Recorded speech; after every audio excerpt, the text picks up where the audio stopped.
Hello, hello. It is server maintenance time in just a moment, I believe.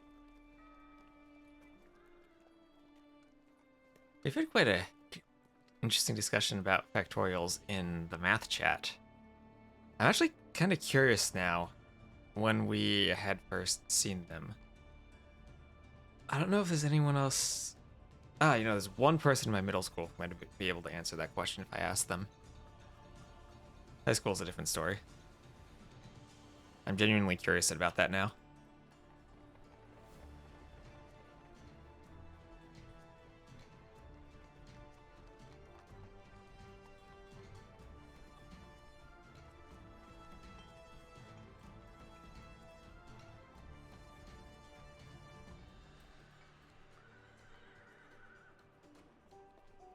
So let me check the dashboard. I would love to have the dashboard just like integrated into Capture Age itself, or just integrate Capture Age into the dashboard itself. One of those.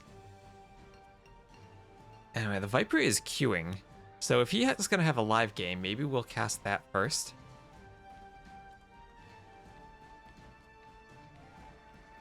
We'll wait for Viper to queue. But he might be kicked out of the game, so we'll see. It might be his last game.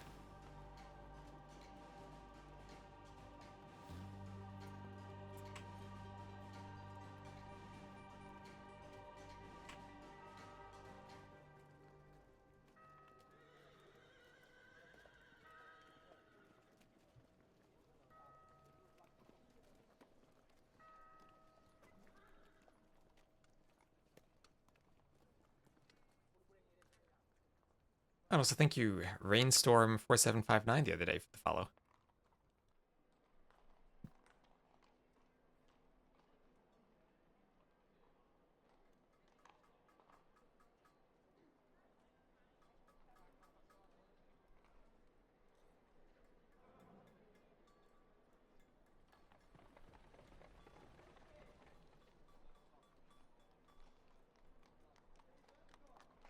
We gotta open Viper's stream.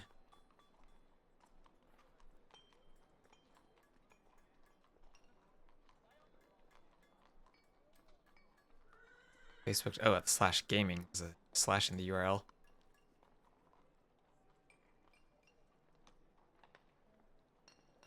He's been queuing for 337.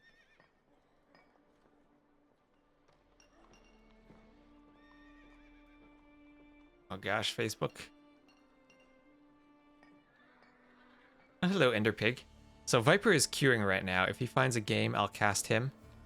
And if he gets kicked out of the queue due to maintenance, then I won't. And I'll just start casting some Rex.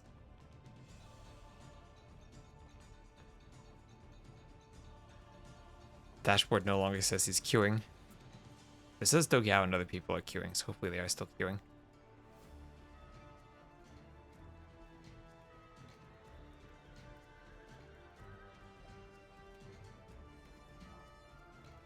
Oh gosh, his Facebook chat is asking when he'll be back on Twitch. The drama.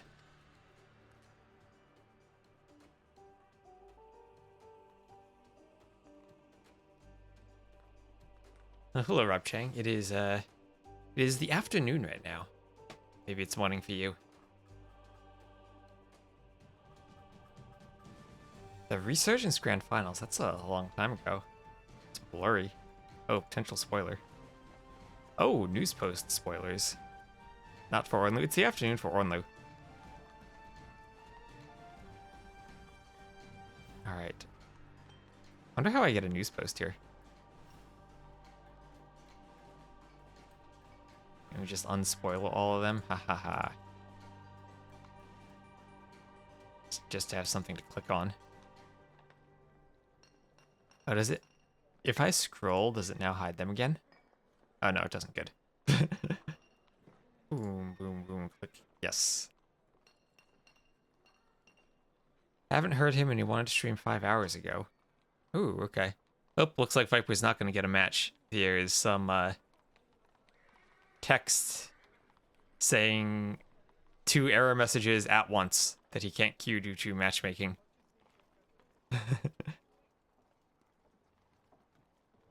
gosh. I'll post that.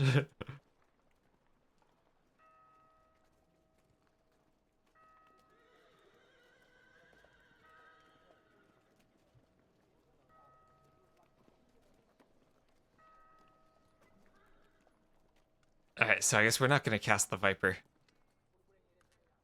We'll just jump into some Rex. There is MBL and Satara playing an Arabia team game, though. Maybe we can cast that real quick before. Scotty's also playing. I think they both have a lower level teammate. But I'll never say no to some MBL and Sato.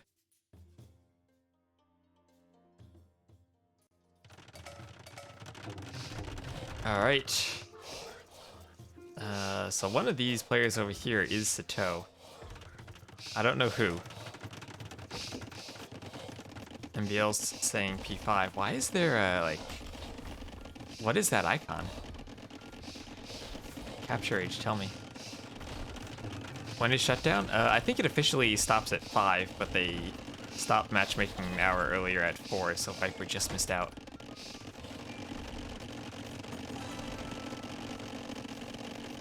There's some X's. Okay, seeing as how Blue lost that scout, I'm guessing P5 is Sato. NBL's going for the Drush. He'll get in on the wood line.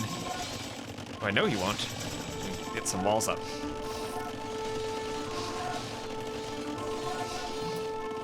Show who's seeing the message.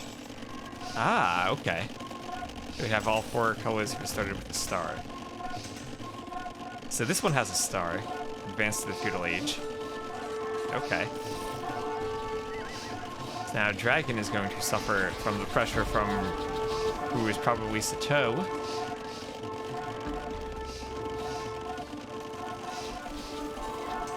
And now MBL is too, but he has some archers there for defense. There's a little hill there, but Sato's gonna run around. And Blue's gonna come forward now. Looks like MBL's on the back foot, and Sato looks like he's putting on a lot of pressure. Oh, but Dragons come over to defend MBL for Blue.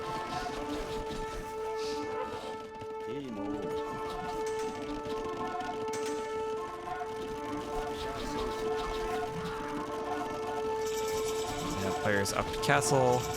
It looks like this team should be up much faster as MBL stuck in feudal, just now getting up. And it's crossbow time.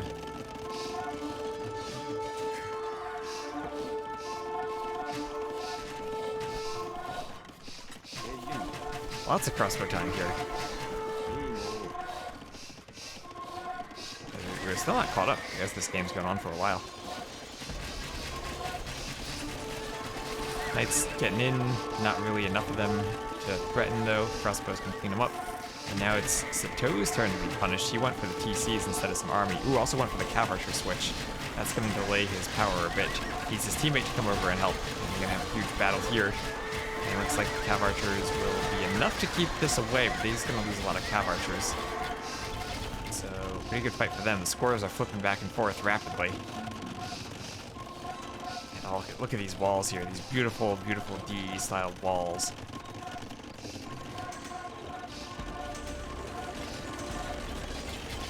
And they're still catching up as Sato is under a lot of pressure. But with those Cav Archers, they won't be able to push in underneath that tower, even though they are going to go for it, but Blue has Knights around here too. The tower and the vills inside of it might go down, but I think they have the army to fight this off. Those CA are much more numerous than the crossbows, I think? Or no, actually they're about equal in number, but that's good for the CA because they're the stronger unit. But Blue's Knights about to be cleaned up. They do have the armor upgrade, and actually this is just Archer here. Not even crossbow, just Archer. The Vill's getting involved. And that was actually a very good fight for the MBL team. There's still enough CA here that I think the crossbows get cleaned up. I'm currently editing a video and will upload soon. Well, good luck with that. And oh, what is this? MBL's gone for the forward, not just castle, but forward TC. He's taking the gold. Sato has to send his children to school at that very forward university there.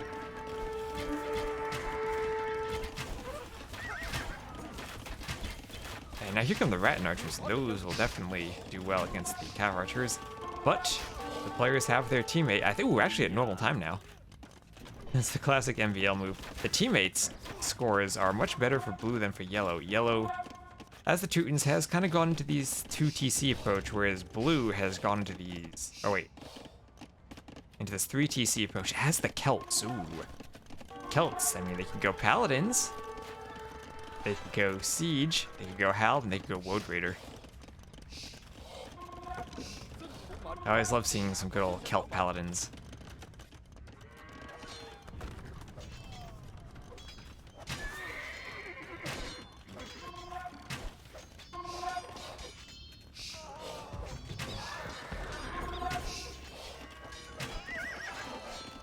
And now they get into MBL's TC. This is actually a very close game.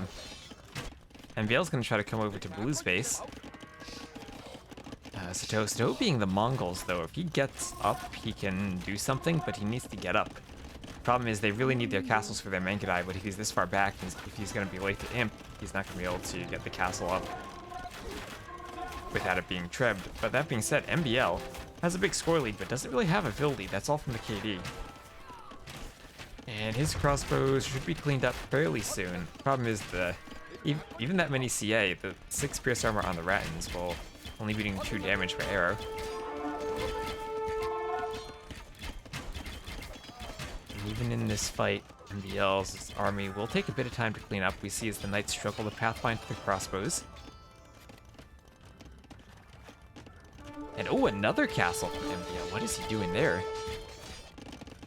Now here comes the defensive castle from Satow. Gonna build it with 1 villager and then 1 extra group of villagers. Using the market and clicking up to the Imperial Age. Now, Imperial Age means trebuchet time. Trebuchets means you can pressure that castle. Might want to get a castle out on this hill, though, before thinking about trebbing. This is interesting, because he's going to want to go for Mangudai and Siege. The Mangudai or even the Cav Archers won't be that good against the Rattan Archers, so he's going to need to land a Mangonel shot, and he misses, overshooting a bit there. Now, the Rattans with their 8 attack actually are very good, because they'll do 2 damage to the Mangonels instead of 1. And there's MBL's second castle, right on that stone and on that gold. That's actually pretty bad for Blues. Blue only have 1 gold there in the back of their base. That main gold is just about to be finished. And it's actually a very good castle. Dragon has already made lots of knights this game. Gonna slam down that university. As Dragon's Gold running out soon, but on 4 stables, and hey, if you're the Teutons, you can make knights, you can make stuff happen. And looks like they're gonna try to make the plays by coming in between and separating the 2 players so that the base is away from the army. Big fight here where MBL's crossbows are gonna get cleaned up. They need to run to the castle, and we'll see how quickly the knights can get in there. These are Celt Knights, so no bloodlines. They will be kind of fragile underneath that castle, but I think they will get there in time to clean up at least a good number of crossbows. And this is where knights could even start attacking the castle. You have the numbers, and there's no murder holes. This is not the Teutons player who has the castle. But he's gonna get back. I think he should actually attack that. Losing a lot of Celt Knights there. At the same time, oh, Satow's base. He's up to Imp. And Imp is in the back TC, so that's good. Trying to throw down a second castle sends all the Vils. Just what does he have to kill Rattan Archers? He needs to get Siege Workshops and get some the Onager upgrade for any chance of destroying that, but then the Knights can snipe off the Onagers. And he might have gotten a bit too greedy with going Imp, because his Vil count is now plummeting down to about 87. There's Bracer. That'll make the castles a bit better at fending off these units. This is where you might actually want to put the CA inside the castles. I think the castle arrows will do more damage to the Rattans. As they have 11 plus 3 attack. That's enough to overcome the Pierce Armor. Much more so than just the 6 plus 3.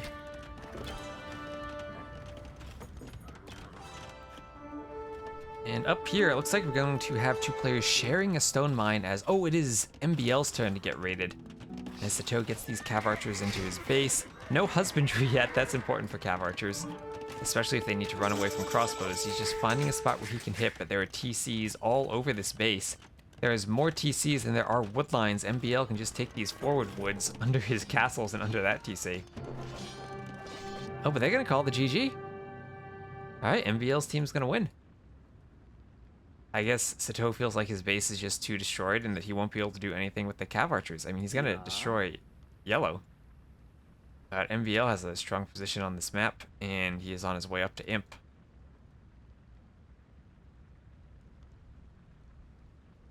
Let's check some stats there. That's a lot of CA, but a lot of Vietnamese crossbows too for MBL.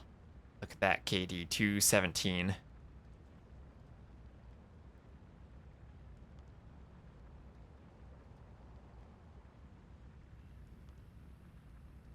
Beautiful feudal age time there.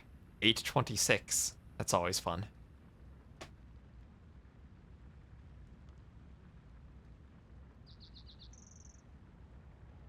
Guess I have to leave the game from the game.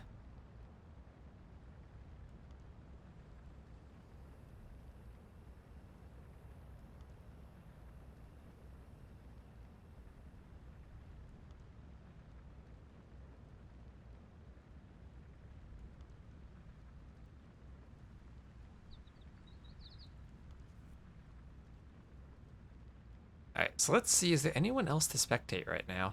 I think they're all getting kicked off a matchmaking. There's Blade versus Scotty. We can check that out. Oh, hello, Mr. Francis. I'm doing fairly well. Just checking out the rest of these live games for the moment.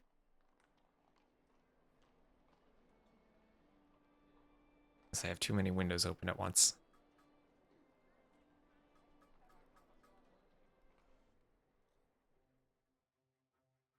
There you go. Blade versus Scotty. We are 20 minutes in, so we'll catch up to the live game. It'll be Bengalis versus Chinese, if it does load in. And it does load in. Great. What is your strategy? Immediately Civ win for you. From Blade. I'm not too familiar with Blade, but I do know Scotty. He's one of our USA players. Bengalis, I don't know what to do with the Bengalis. Other than some type of aggressive forward, and then suddenly you have 2 more villages at home.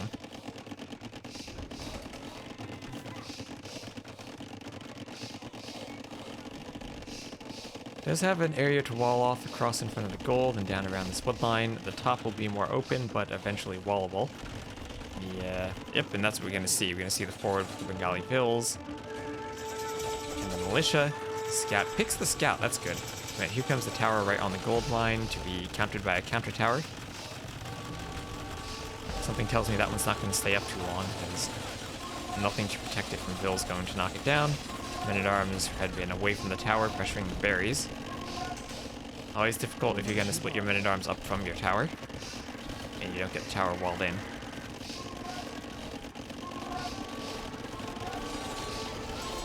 Still looking for more stuff to hit, but I don't think he really gets much.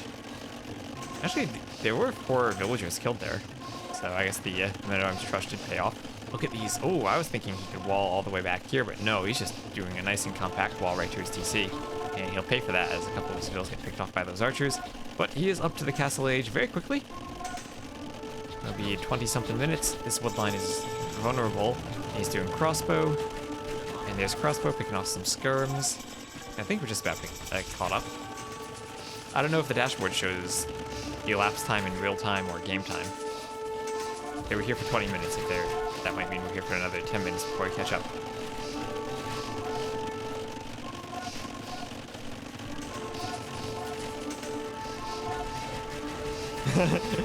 You've not seen them win. Well, maybe he has a chance here with some nice mangonel shots on those crossbows and a nice forward TC he can pressure from a hill. Remember, there's no more delete bugs, so your downhill mangonels that can have a very difficult time cleaning the uphill ones. You get 2 shots like you just saw there, but the mangonels will just keep coming. Oh, that one didn't get repaired in time. Now with 2 mangonels, that gets scary. PC is going to stay up, but it is the Imperial Age for Smash here.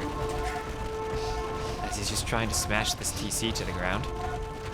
But here comes a charge of knights. They should be able to pick off the mangonels. And Scotty is now pushing this back as we've caught up.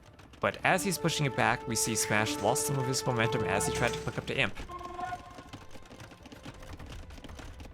You've won with Dravidians and Bengalis, but you lose with Hindustanis and Gurjaras. I've only seen Gurjaras when you have maps with extra sheep, because then you put the extra sheep in the mills and you get lots of extra food. But I feel like Gurjaras might actually be the best 1v1 save at the moment. Or Gurjaras and Hindustanis right up there. It's like each of them has a very hard counter to any one single unit that the enemy goes for. Like in a team game, they can be weak to a double gold composition, but in 1v1s, they are just scary.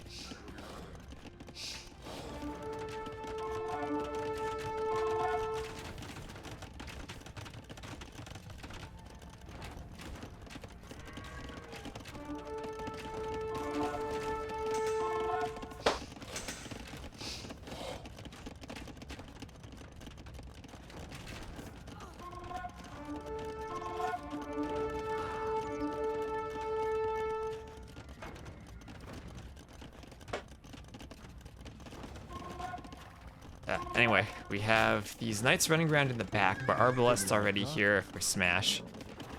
Imagine if the game gets to a state where the meta is just Gurjara's heavy camel, because like they literally counter all the other units the Gurjaras could make.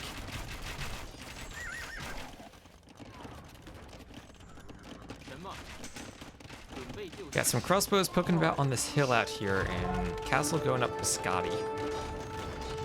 Gonna clean up this forward range and the arbs that were still lingering inside of it. And have a good number of farms back here powering this eco. And as the Chinese, decent late game in a 1v1s because they're like so strong with a civ, but they miss some good options. Like bombard cannons.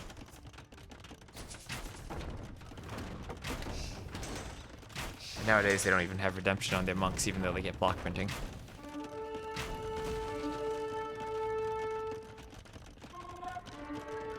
Gurjara's mirrors only. Yeah. But back in the day, the Hun's mirrors were fun because you saw a whole bunch of different units and you could go for any strategy and they were all strong in different situations. Nowadays, even with mirrored civs, I feel like we sometimes don't even see the variety that we got back there in Hun's Wars. Best feudal timing paired with one of the best feudal ecos. That's true too. If they can lame some sheep, they have a great feudal eco.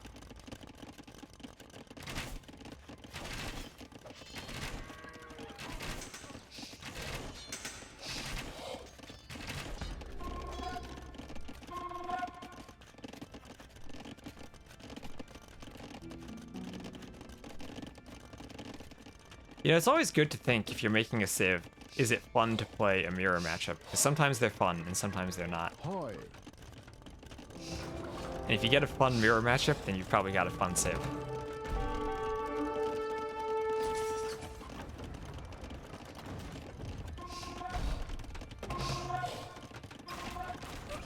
There's Scotty getting some crossbows lost down there. As he's just about up to Imp. The score will catch up a bit when he's up to Imp. But he's being trebbed down. We all know once the trebs are popping, the castles are dropping. Good thing Smash don't have an ally, otherwise that monk would be mangonelled. What even is the Dravidian's mirror? That's like elephant archers? But I imagine elephant archers would kill the infantry. And by imp, you're gonna have numbers where monks aren't gonna be useful. And they don't, I guess they have siege onager, but there's no siege engineers. And elephant archers might even be tanky enough to deal with that since they heal.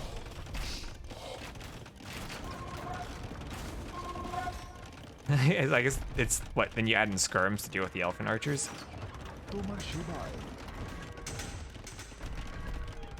Full boom and skirms defense? Yeah, that sounds like it. That's true, the Dravidian skirms would wreck the elephant archers, right? But then you got the siege onagers to wreck the skirms.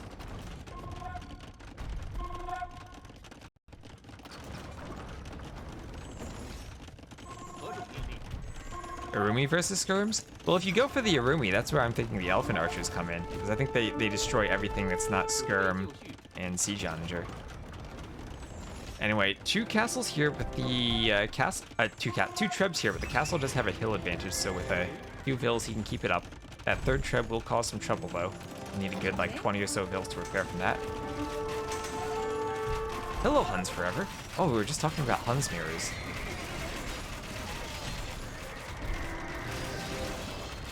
And what's going on back here? We have a sneaky little stable, but I don't think he's going to train anything from it. Some outposts across the map.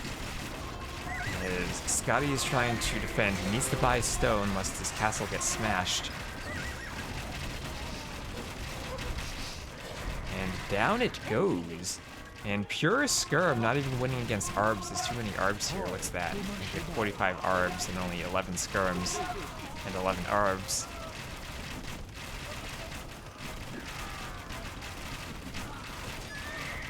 But this army just got smashed. And Smash is going to continue pushing in. And as he's now taking control of this hill, and from this hill can start trebuing the TC, will control the gold, and can take out even all of these archery ranges. That's a lot of production that Scott is going to lose. That's 7 ranges there. He'll be moving back, trying to add in more skirms and some capped rams, but the rams might be too late as you already have the light cap transition here.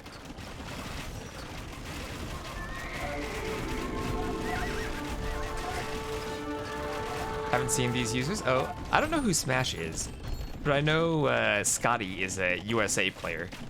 He's a 2K USA player. It's my fellow countryman. And he's also sneaking down to the gold down there. Smash knows of that gold, but hasn't moved out to it.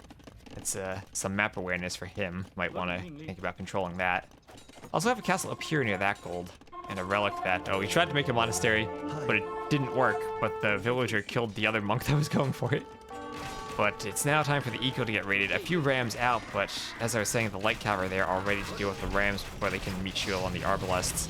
A few more skirms and arbs being queued inside these ranges. This mass is down to about 32. So if he does get a good number of skirms, maybe he could pop out and lower these numbers here. I imagine this was random civs, so I don't think that he just picked Bengalis out of nowhere.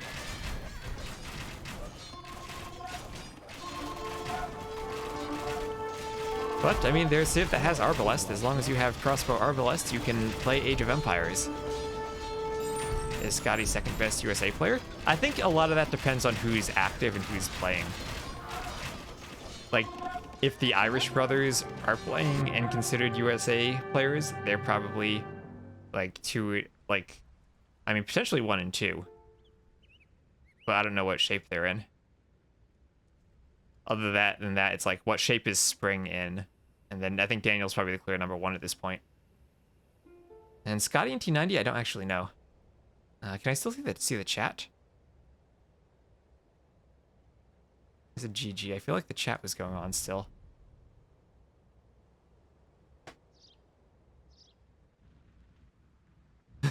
Oh, well, at the beginning, Smash said that it would be a Civ win for Scotty, and now he's taunting him like, where was your Civ win, Scotty?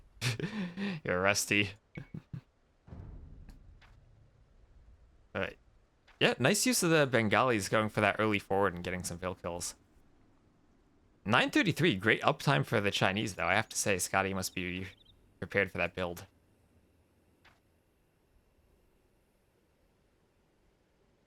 Why did we hear the victory tune twice? Ooh, do I have game sounds turned on? I might. Oh, that's why, because I'm playing game sounds and capture edge sounds. We might have heard all sounds twice.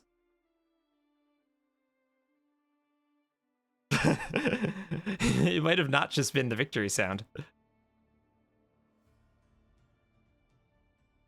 Your name is Blade, though, not Smash. Oh, it was Smash in the game. Yeah, it was Blade on the website. Alright, it looks like that might be the last of our live games. So we'll switch over to casting some Rex. What do we want to see here? I grabbed like 20 or so Rex from over the past day. And let's see when they were. Who is Etzel? It's your Smurfy. Oh, okay. That's your Smurf account. So I don't know who Etzel is. But I definitely downloaded the rec. And what did I name? I need to, wait, let me open my file. And I named the files. And this is, oh, I named it up here. That's Hart Casfa. Oh, right. Casfa's been playing some Age 2 now. He's not fully going on to Age 4. That's what, see, Smart Twist named all of the files when he downloaded them so he would know who the players are. So we'll just start here and we'll work our way up. And what we can do here is we can go, you have to enable the scoreboard. Let's see, I just put a space there so nothing shows up, like play all one. And this will be, how does Casfa style his name? Does he put some 4s for A's or does he capitalize the K? Or does he capitalize something else in it? I'll just make it all lowercase for now. And maybe we'll fix that later. Anyway. We can speed things up slightly in the Dark Age. We'll have Burgundians against Bohemians. German name for Attila. Ah, okay. So, Attila the Hun over here. We'll be playing as the Burgundians. Not as the Huns. This would be the name you want for your Huns Mirror Smurf. And it's a version of Arabia with 4 and pigs. So standard resources, not going to have any of those elephants or rhinos. And he'll have a back wood line, but a really difficult wall off. He could kind of wall from there to the TC, but that would still leave the golds exposed. And none of his golds are really in a position where he can wall them. This is a bit of a safer gold for Hart down here. He can at least go around that to the TC a bit and keep the lumber camp safe. A fairly open map for both players, even though Hart probably does luck out by having his resources in the back. Doesn't have a really good back wood line. Could maybe go here and wall that into the TC and back there at some point.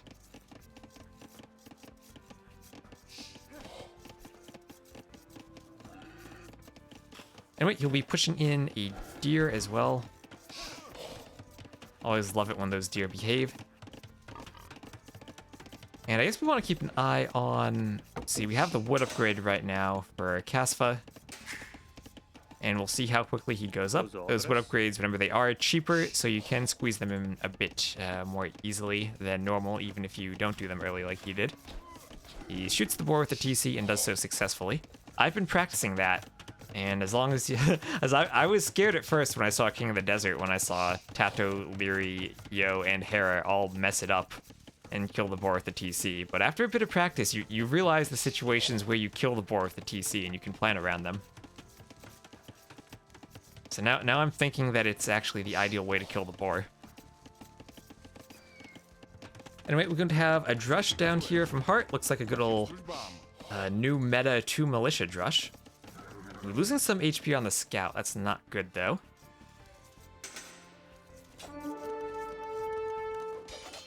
He's pausing to attack the scout there. Yeah, losing the HP on the scout really makes the 2 militia Drush feel kind of ineffective, because it's hard enough to kill Vils with only 2 militia. But even more so when you have a Dark Age scout that has lost HP. And now you're putting yourself slower up, you'll get walled out. It's the idle way to the idle way to kill a boar. Ideally, you idle to kill the boar. By idling inside the TC and shooting. Burgundians can be quite messed up with early aggression. They can be. They can also kind of withstand it a bit because they'll have the better eco. So far, he's only opted for that wood upgrade. And he is out on gold, so I imagine this will be a straight archer defense. I have seen the 21 pop archer as a defense to Drush Men-at-Arms build. But here, he can threaten the berries slightly, but the Vils will win this fight. Question is, would he actually pick a Vil if they engaged? Ooh, gets a hit on the scout. See, that low HP scout is such a problem, and with the Drush, you're not going up as fast, so that puts you so much further behind even before you get the scout boost, and still not even really a hit on those Vils, and they've taken out the militia. Our boom focus. I think that what the Burgundians want to do is boom and get to Custier. And that's what their real power spike is. Вашим службам. That's mostly what I see when they're played. It's they don't really go for Cavaliers or other units. It's mostly a play to try to get to Custier.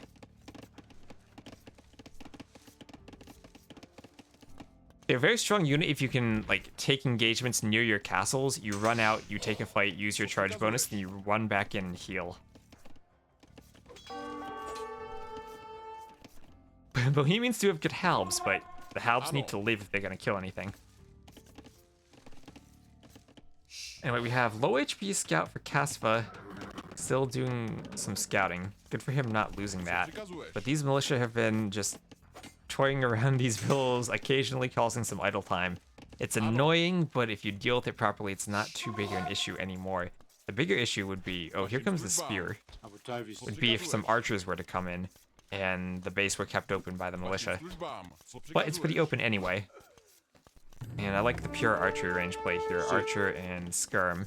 The scout's low enough on HP that you can get away with really just going for the skirms. And gets the archer, but ooh, only 3 HP left. Вашим службам. Что приказуешь?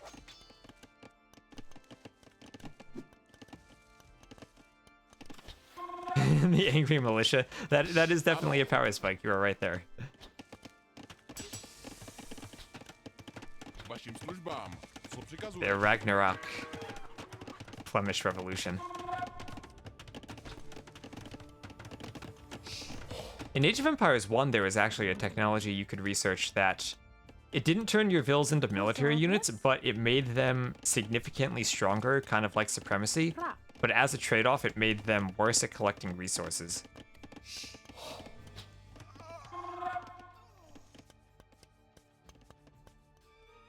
Why they go Custier more now? I think people just realized how strong the Custier are. Yeah, they're also pretty cheap. And also, if you're playing a very defensive boom game, it often makes sense to go for the defensive castle. It both protects your eco and also lets you get to the Custier.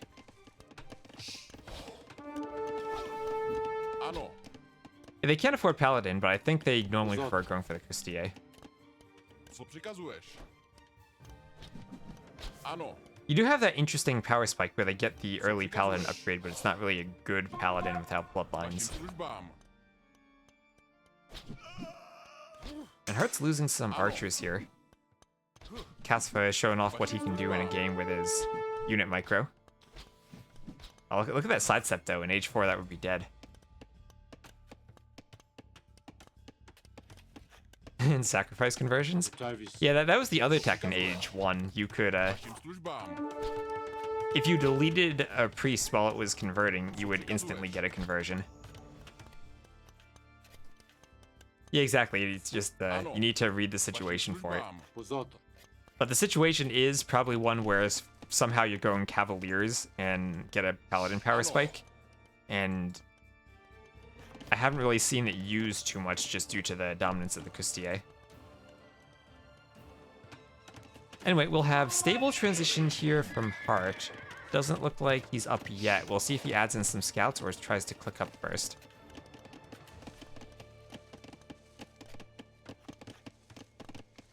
Makes Paladin affordable as Lithuanians. And a 1v1 still kind of risky.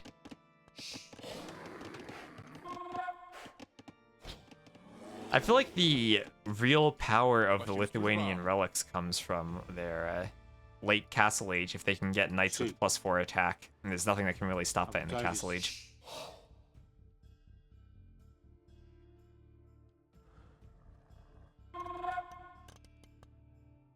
A scout from Heart's still alive. He has some pretty good scouting of the map. Hasn't found any of the extra golds on the right-hand side, though. He is just about to click up to the Castle Age, though. He has a good 19 farms, clicking up around 18 minutes. That's a pretty good time. Even +6 attack knights in the Castle Age. That is quite deadly, if you can get 4 relics. But that's where the lack of Blast Furnace nowadays kind of balances out in Imp more. +2 attack paladins are still good, but they're not the same as +4. Well, I guess I mean, +6 is not the same as +8 if you're adding in the other Co attack przykazujesz? upgrades. Ano. And another skirmish down here goes pretty well for Kasva. Has a 14 to 8 KD, but he's going to be up slower as the armor is now coming in. Interesting that Hart added the stable and is now going for padded archer. I don't know what the stable is for, but he is going to finish up those walls, wall up the right side of his base. Actually kind of would have liked to have seen the walls out here a bit more, just give his woodline more room to work. Now, palisades won't be the most effective walls in the Castle Age, but Kasva doesn't really have the army to pressure, and he is up as well, along with some gold mining upgrade and doing the cavalry armor. And double stables, maybe this actually... Well, think about it, his stone is very far forward, his other stone is also very far forward. Probably not going to be able to get to a castle for Kustier. This might be a cavalier game. 22 attack paladin was great. I heard that at one point the Malians with Farimba had paladins in one of their betas before the African Kingdoms was released. That would have been insane. Anyway, here comes Crossbow and Bodkin. And Hart wants to clean this up, but he also doesn't want to take the fight before those upgrades come in, and that will give Kasva a bit of a chance to escape. Wolf corpse there. Or a bear corpse. It doesn't sound broken at all. Well, we'll have a second TC from Hart. The One-Vil TC. Now, this is something I've been seeing a lot, fairly often nowadays too. The One Villager TC. Because you don't really have the eco to do your upgrades and build the TC and then immediately produce from the TC. Mostly I've been seeing that on arena games where players go for a scouts opening.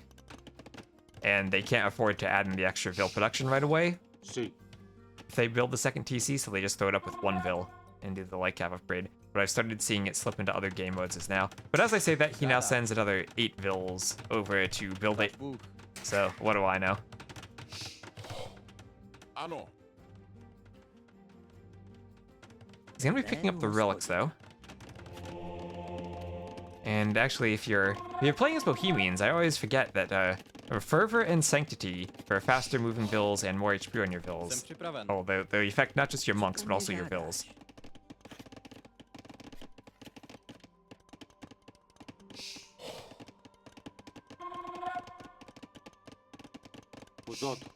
And just a bit of a boom game now. Both players on equal populations, or Vil populations, but two-man Saw going to be in here for our Burgundian player as he's trying to collect some relics too.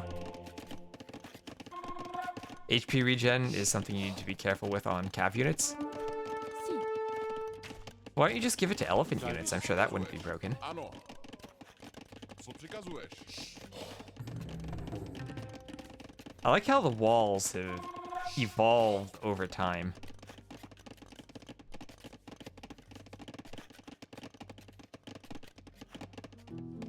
Now forward University. As third TC for Kasva. And, well, lots of crossbows. That University will let him get chemistry, so that'll be 8 attack. So we'll have the Imperial Age fight in the Castle Age, as crossbows with chemistry will be fighting against Cavaliers. These are not fully upgraded with their attack, so they're basically a fully upgraded knight right now until Forging and Blast Furnace come in.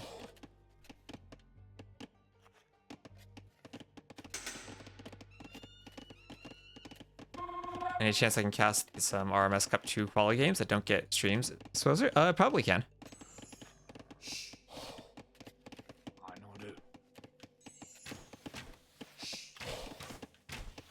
Just if you put them on the AoE zone calendar so that I know when they're being played, that would be perfect. If they're not just Rex.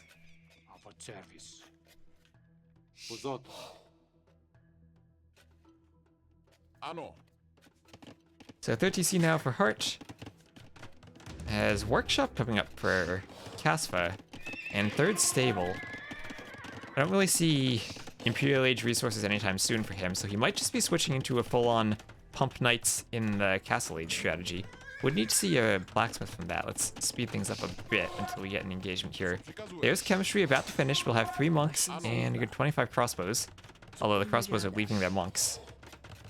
A risky move by Hart. He's going to move out with the crossbows because he hasn't really scouted where Casva's army is at the moment.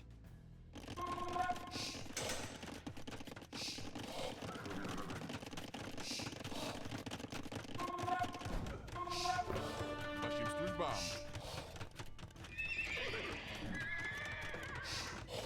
Ano. Should send me the Rex. I'll probably do a few more Arabia games, then I'll maybe cast them later. Vašim službám.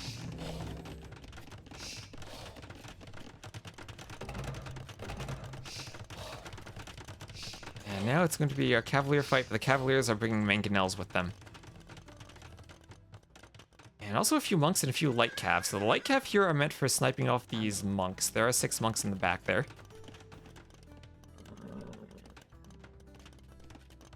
I like the house wall on the left-hand side. And the engagement is going to be here. Bad thing for Hart is that Casva somewhat has a hill there.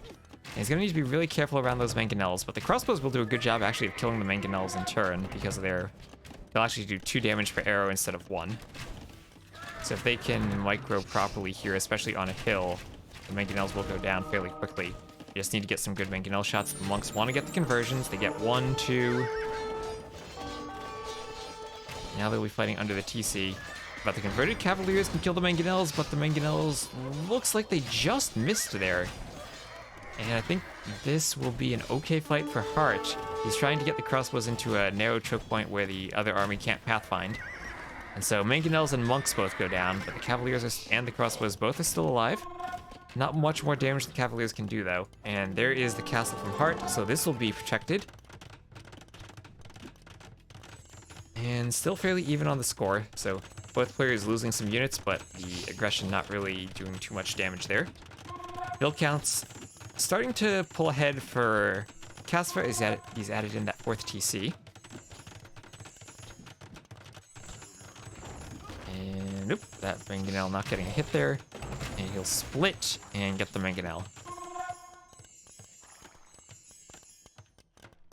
Actually, Castle Age Cavalier with a Persian team bonus, or even Lithuanian Knights with a Persian team bonus, sounds like they do a pretty good job against archers.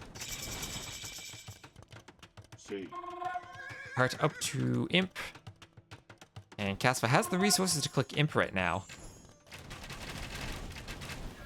But that's gonna be a pretty big transition if he's gonna click Imp and then go for more of a cavalry units. Can he clean this up with his Castle Age Cavaliers? He needs to clean up this mass before it becomes Arbalest, but there's Bracer, and Arb is on the way. And Castle has clicked Imp, but stockpiling those resources for Imp might have been a mistake.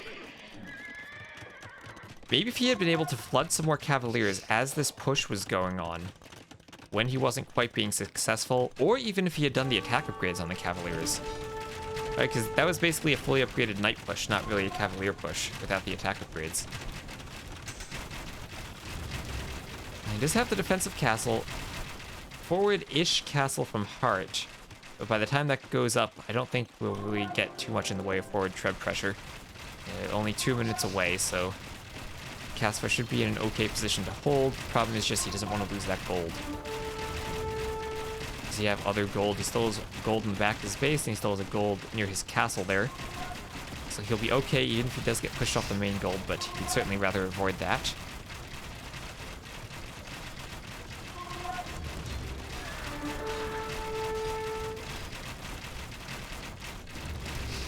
As the workshop's going down, and Arbs actually can do a fairly decent job of attacking buildings and TCs. And attacking that TC could be something to focus on just because it'll let him get the Arbs closer to the castle and closer in range where he can start hitting the vills. Now, Casva is kind of tight on resources, but this is also one of those situations. You might think that TC goes down. You might want to think about doing Bodkin and then Bracer for the castle, just so you get the extra 2 tiles of range to keep the Arbs away from your gold. Elite Custier with Iron Casting wipe out Arbalists in the charge attack. That's true, but he doesn't have any Custier queued up in these castles. He just has Cavaliers. Alright, so he could get Imp and then quickly do the Paladin upgrade. And if he does get like 20 Paladins, could he fight 40 Arbs? Probably not, now that some Halbs are mixed in. Doesn't really have the resources even for the cheap Paladin upgrade. Has to do the armor first, but there we go, there's Paladin. Will he have the army to fight this? Now the Bombard Cannon's being added in. And a few more Halbs. Remember, these are Bohemian Halbs. It will be better than normal Halbs against the Paladins.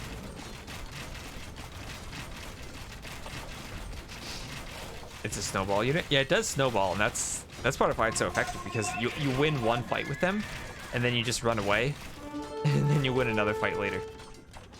Well, that monastery is going to start being taken out by that cannon. You see more armor coming in for the Halbs. Paladins still minute 45 away. This army is going to do a lot of damage while waiting for it. And these cannons working on the monastery, not hitting the castle yet. There go the relics. Yeah, right now siege isn't the main concern. Right now the main concern is, can you somehow get an army that can fight these 53 Arbs? That is a lot of Arbs, and also Onishus really aren't an option because the cannons are out already.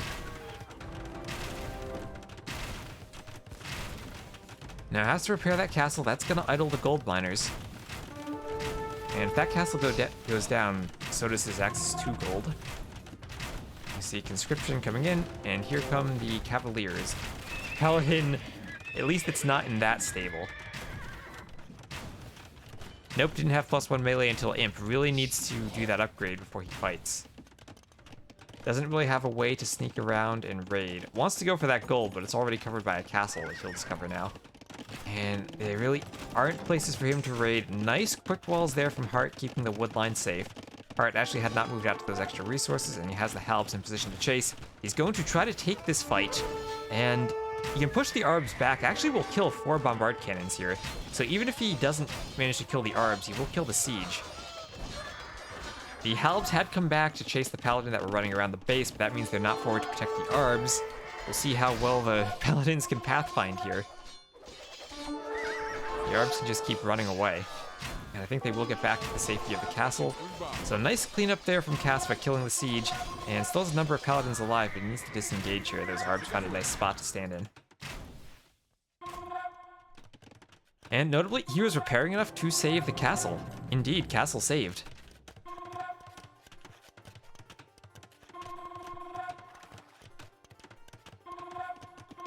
And now you've gotten to the point where Burgundians, Bohemians, both interesting late game civs. Bohemians will be much less mobile. They're going to want to rely on their Halbs and their Haufnitze. Part of me thinks Hart might actually want to start trying to wall up the sides of the map here just to limit the mobility of those Paladins. Interestingly enough, there's nothing really on this side of the map to contest, just one stone. There will be a lot of wood there later, but Hart does have both of the extra golds under his control, and having attacked that monastery earlier, maybe Casper will get those back, but it is a 3-0, potentially 3-2 relic lead for Hart. KD's still looking pretty even though, and despite some of Casper's earlier raids, he still killed only a mere 4 villagers. But now here come the skirms. We do have Bracer, we do have the armor upgrade, and ballistics will be in soon.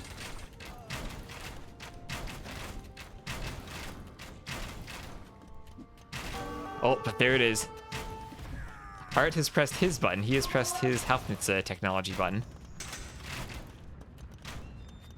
Yeah, the units he was losing were Paladins. And now 2 more cannons. Can the cannons get taken out before they become Haufnitze? Halbs are going to get involved. Bohemian Halbs will be very strong. But here are more cannons going down up over a minute away from becoming Haufnitze. And this is a good fight here for Casva. The skirms can come in from the back and do some damage while the Paladins fail to pathfind. And that's another cannon that will go down if Casva can manage to right-click it. There he... Nope, no? There he goes. And at the same time, he's broken through the house on the left, and he's got some raiding coming in. As there's a good 20 villagers down here that Hart has not noticed. All of them could go down. And that would be a big part of his Vil lead at the moment. As the Paladins are pushing forward, getting into the Arbs, as the castles are shooting down into the Paladins. That's a lot of Paladins having been lost so far, but they've done their job of creating room for Trebs. Well, there's actually been a castle cleaned up already at the north, and Caspa pushing in with more Trebs now. Still a score lead for Hart, but it feels like Caspa's managed to take control of this game. It was, oh, those Paladins cleaning up all of those villagers on that gold mine. And that's something Hart still hasn't noticed. He still has 6 vills down there. And he has a lot of exposed farms here now that the back is open. Maybe a bit over-aggressive there with the Paladins underneath the castles, but as long as he keeps the Trebs alive, he can get this castle to drop soon. And remember, Halfnitzer is finished, but this is the only one that I see. He'll get a shot on the skirms, and a nice shot on the skirms. And well, there go the skirms. Oh, finally, we have Blast Furnace. Finally, these Paladins are upgraded, but not going to have much to hit. Those gold vills already under the TC. They got some halbs they're chasing. And this castle going to go down soon. As the repairs go, oh, but it might not go down if the Halfnitzer can save it. No forward vills here from Caspa. He doesn't have the ability to repair his Trebs, and that means the Halfnitzer will do a great job of taking them out. Just needs to shoot at them instead of the skirms. That's one Treb down, and now with a second Treb gonna go down, that is going to stop this aggressive push. And ooh, Halfnitzer were in the forward siege workshops, and they're gonna get cleaned up. Caspa had been trying to mine some of the forward stone there, but the halves aren't gonna have any of that.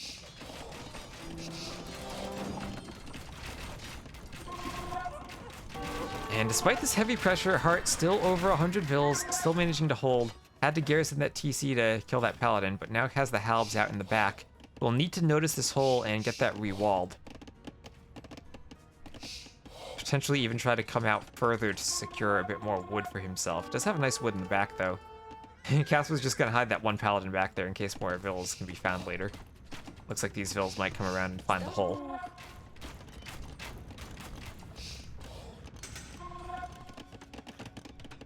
Alright, Elite Skirm now for Hart, and he's managed to hold, and he's starting to push back a bit. He is now Arbs and Halfnitzer. Castle. Ooh, Castle actually got denied from Caspa on the left-hand side there by those halbs. There's a lot of wood over here on the left that Caspa has been chopping. He's making his way to this pond over here just to make the lumber camp more inefficient. Here comes some nice Halfnitzer shots on the skirms. Arbs here mostly, I think, want to snipe the Hussars while the Halfnitzer deal with skirms, but he's losing one there. And that's another good fight for Hart. As Castle on the right. Oh, that could be denied. As the halbs are coming in and all the vills are down, they didn't wall themselves in. There's still 2 more gold vills there that haven't been spotted yet, but I don't think that castle's gonna go up. And I don't think that castle's gonna go up. So that's 2 denied castles there. And now it's time for the Halfnitzer to restart this push and take out the castle that had managed to stand before. As we see now, it does have Bracer, and this line has extended out much further than it was before. So these Arbalists need to be a bit careful with how they protect the Halfnitzer. No siege engineers, so they only have 12 range. Will he click the button? What's wrong is he probably ran out of resources. He had a huge push but couldn't maintain the momentum. He sacrificed a lot of his paladins underneath Castle Fire. And now Hart has reboomed. He's gotten his vills back up to 132. And, ooh, he's going to be castling this castle. The vills are splitting up, but that's 75%. That's not going to be enough to get it up. And I think Hart has regained his momentum here. Things were looking scary for him for quite a bit, but I think, I don't know, maybe one more charge of these paladins. There are a good 20 there, and more stables here to keep pumping them out, but no more gold income.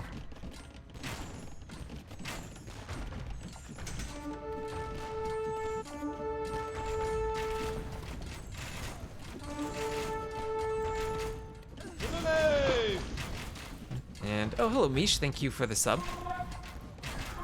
Thank you very much.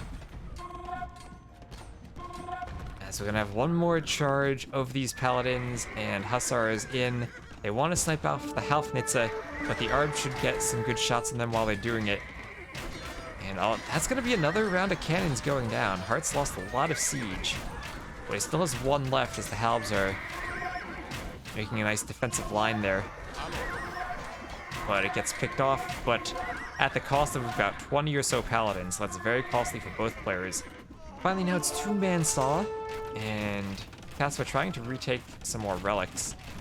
Oh, he did actually get the castle up on the left-hand side, so he does still have control over here. He does still have 122 vills.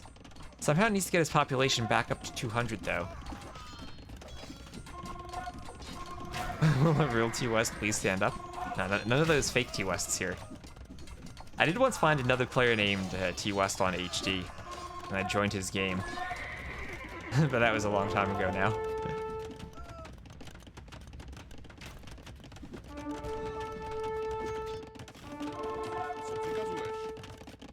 Wonder if Burgundian Vineyards researched or not. Well, we can go check that.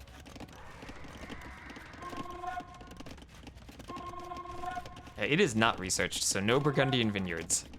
No trickle of gold for the farmers.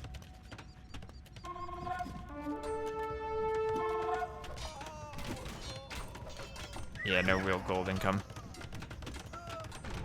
That monk has been carrying that relic around, trying to find a path to the monastery for a long time now. Well, he does still have 60 farmers. He can still maybe pump some light cav. Doesn't have many queued up now. But I think Hart has the map control he needs to do a slow push with the Halfnitze now. Without the paladins, it's going to be very hard to snipe them behind the pikemen. I mean, behind the halberdiers.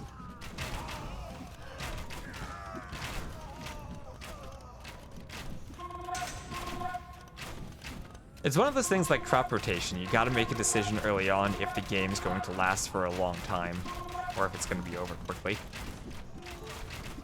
And there's the GG. So, win for Hart. But that was a very interesting game. It was very back and forth. Casper did a good job of holding an early imp, and had a pretty strong push here. Snuck those paladins in to kill all those villagers, but Hart manages to hold on behind the power of the Halfnitze. Oinlu just woke up, oh boy. That's good news for him. And let's see the stats there. Military. Well, it was a fairly even KD for a while until the end there. But I think the key is that the paladins that were being lost for Casper were generally more costly than the units that Hart was losing. Mostly the Arbalests and Halbs. Did lose a few Halfnits of those, so those were pretty expensive too. And then Casper also lost a few Trebs. Eco, kind of all over the place. Generally better for Hart, though. A bit more food for the Burgundians. But that makes sense based on the unit compositions they were going for. The Paladin Skirm versus Arb Siege. I think there might have been a moment where Casfa was stuck not clicking Imp. Where if he had, instead of waiting for Imp, just gone for a heavier Castle Age push, he probably would have been able to win early on.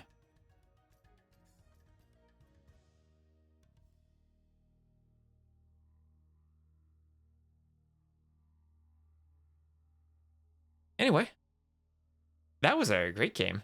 I'm glad that we saw it. Let me hide the times so I don't know how long they are. And next we'll have... What do we want to see? We have a few of these. Oh, Wong.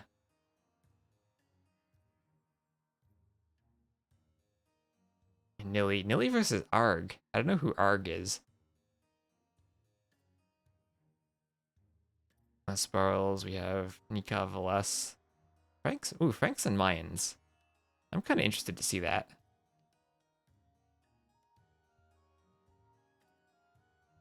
Let's look at some Franks and Mayans. Good old classic matchup from AOC.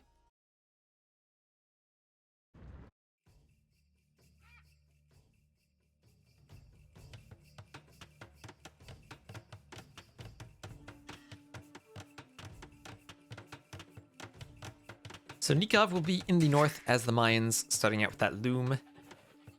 And Velez will be in the south as the Franks. And we'll speed up the Dark Age a bit. And he'll have a forward gold with a hill there. That will be really annoying if Nikov gets archers there. Ooh, failing at pushing an ostrich. But not too big of a deal, as he's moving out to that lumber camp. And could decently wall the backside of his base somewhat. Does have a few options for wood. Really nice map for Nikov though. Two back wood lines and a back gold. And wall there, wall across to the TC, wall there, and then wall there, and has a very safe base. Or even smaller, just wall there. But yeah, absolutely perfect map for Nikov. His berries will be safe, his gold will be safe, and this wood line will be completely safe. Yeah, he's gonna go for the smaller walls, but great map for him. And looks like we already have the pre-walled berries there. We'll probably see walls up on the lumber camp soon. And will those walls be in time? No, just not getting in time, as the militia are in, but the lumber camp can be walled. And this is not a 2 militia drush, but a 3 militia drush. One of those militia taking a bit of damage from that lion earlier up there. Hey. As we can see, the corpse just lying on the ground. Shot it. And Nikov will try to poke in through that palisade as Velez clicks up the feudal. And 1 farm even in the Dark Age. 2 farms in the Dark Age. Alright, could this be with the amazing map, a Drush Fast Castle from Nikov, because he is adding in the farms. Doesn't look like he's gonna click up a feudal anytime soon. He is adding in more villagers. Oh, now that's something you don't see very often these days, but could be going for a Drush FC. Like, this could be a oh, wow. But at the same time, this is a 4 forward villagers going for the forward stable here from Velez. Now, scouts are the type of thing you kind of want to wall off completely, not just to the TC like you do with archers, because scouts can run through those walls. But okay. Okay, Velez. Nikov walling the spot there where he could have tower hopped. Ow. Oh no, Velez, put the tower right here and tower hop over him. Yeah, now Nikov sees this. He's still forward, but he isn't really doing much damage. Wasn't able to stop Velez from going forward. That tower will range some of the berries, as he's trying to be kind of cheeky with that Frank Scout and get some HP off the Vil. That's something I really don't like though, because you're losing HP on the Scout while doing that. But here is Scout number 2. Now all he needs is, if he can get Scout number 3, he can really fight under that tower, but doesn't want to take hits from the TC. The gate is up, but he can just start attacking that. Especially the foundations. At -2. 2 -2, 2 -2, so 0 armor. FC aborted. Well, we'll see if he decides completely not to go for it, or if he's gonna try to do some type of tower defense into an FC. Yeah, kind of a mistake, I think, on his part, not fully walling off against the scouts. And great job here from Velez, recognizing exactly what Nikov wanted to do, getting the walls around his lumber camps, and defending the Drush completely with walls, so he was free to send those Vils forward. And now he's just mining Nikov's stone. So, not gonna get like a Drush FC plumes anytime soon. Nikov has to go for the archery range. We'll do double bit axe and horse collar. What is this? Nikov doing his eco upgrades. And men-at-arms. Okay, Nikov, what are you gonna do with those men-at-arms? What type of lesson are you gonna try to teach Velez? Seems like you're gonna have an archer men-at-arm combo. I don't know how men-at-arms are going to be effective when they're going to pop out of a barracks that's already underneath a tower. And he's going to go for a spearman there. Yeah, this is going to be 2 towers here. Now, does Nikov try to counter tower? He does, and he can put it underneath the TC, so Velez can't rush it down with Vils. So if that goes up first, that'll be a nice counter tower. There's a spear. The spear needs to win a foot race to get back to the TC. So it doesn't get killed by the tower. It's for the militia at Velez's base. I could understand that if there were a way for the spear to walk over there. I think it's mostly to combo in with the archers. Sometimes I even think it's a good idea to add the spearman in before you do the men-at-arms upgrade. If you want to send it forward, because that way it walks across the map in parallel as the men-at-arms upgrade is coming in. But really depends on whether or not you're in a position where the men-at-arms is going to help you kill villagers. Well, Veles is kind of booming behind this. I mean, we're basically playing a game of arena where one player is walled and the other player is tower rushing.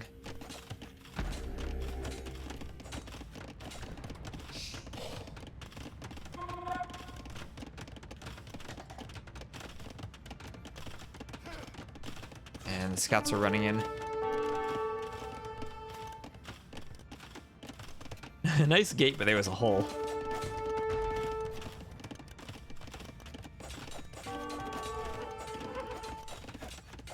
Gotta love those 2x2 gate foundations.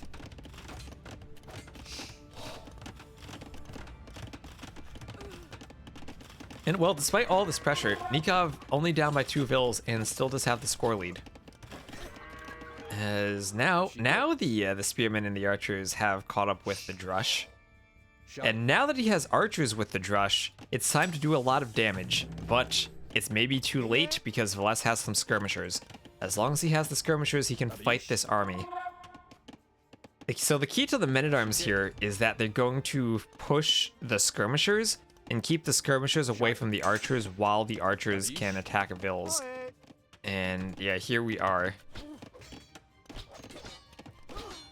There's one vill going down. Ooh, that one goes down too. Alright, so let's gonna start bringing this vill count closer, but Nikov, look at this, 136 and climbing on the idle TC.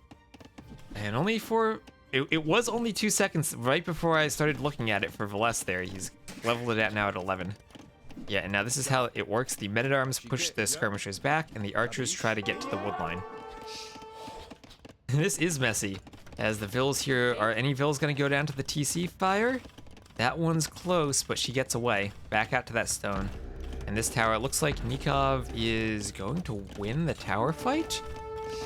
Ooh, in all honesty, that's not something he should be winning because he doesn't have access to stone to repair. So maybe a bit of a mistake from Veles there, not paying attention to the tower while he was trying to clean up his base. Now the skirms, slowly but surely they can get some damage in on the men-at-arms, but it's going to be a slow process. They only do 2 damage per javelin, plus whatever the hill does. Oh, thank you, Claptrap, for the follow. Welcome to the stream. And now it looks like Nikov's going to start getting in on the wood line, but Veles now has a good number of skirms. There's a good 7 there, and that's enough. You can actually start doing a bit of damage to the men-at-arms. And the 3 archers themselves won't be able to overcome this number of skirms, even though they do have fletching. It is fletching for both players. Ooh, scout going down for Veles. That's sloppy from him. You never want to lose that scout. And now it looks like Nikov, ooh, great job getting underneath the tower. And there are 4 vills inside of that tower, so it's going to be 4 vills with an eagle to block and archers to pick them off. So as soon as they pop out, Nikov, let's see if he goes forward with that eagle. I think he wants to maybe just keep it here so he can try to pick vills with it. And there's the vills getting out. And they're trying to run. One goes down. And now the archers give chase. And the eagle blocks or attacks. One or the other. There's 1 going down.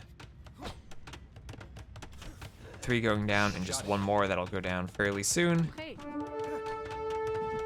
And those 4 forward vills have now been cleaned up. Nikov now takes a 2 villager lead. And still does have an eagle and 1 men-at-arms, low HP though, so can't really do much. Maybe they could get to a low HP vill like that one. Nikov trying to get back out to his stone, but he sent a low HP vill to the stone. The skirms could pick that off, and they do. Bit of a mistake there. Ooh, also picking off an archer. So, all this is going on. Veles up to the castle age. Nikov, if he had a market, he could click up, but he doesn't have a market. Added in the second barracks when maybe he should have added in a market. Stable is still forward, vulnerable to being walled in. Nikov just needs to push these skirms back a bit, and he can send a vill to do it.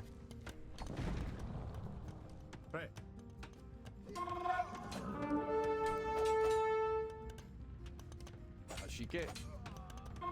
La biche.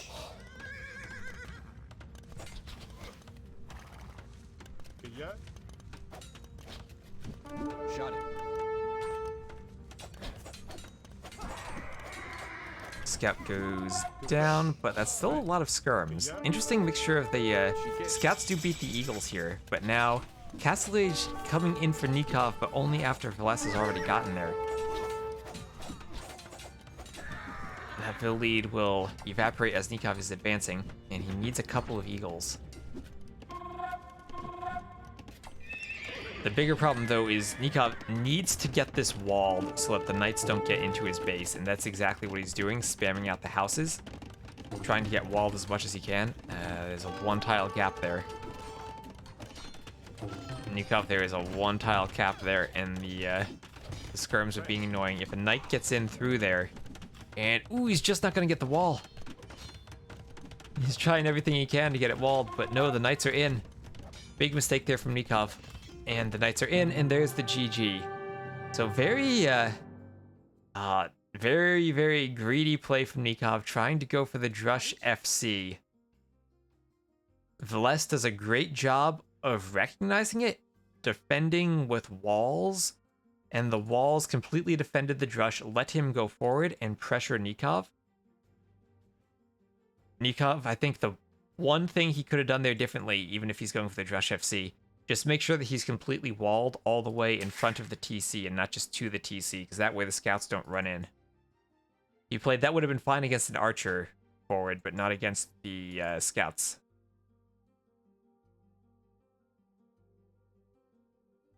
Why don't people play full feudal anymore when the opponent hits castle? I think that one of the reasons is people have gotten so good at walling that feudal age units struggle to break through walls.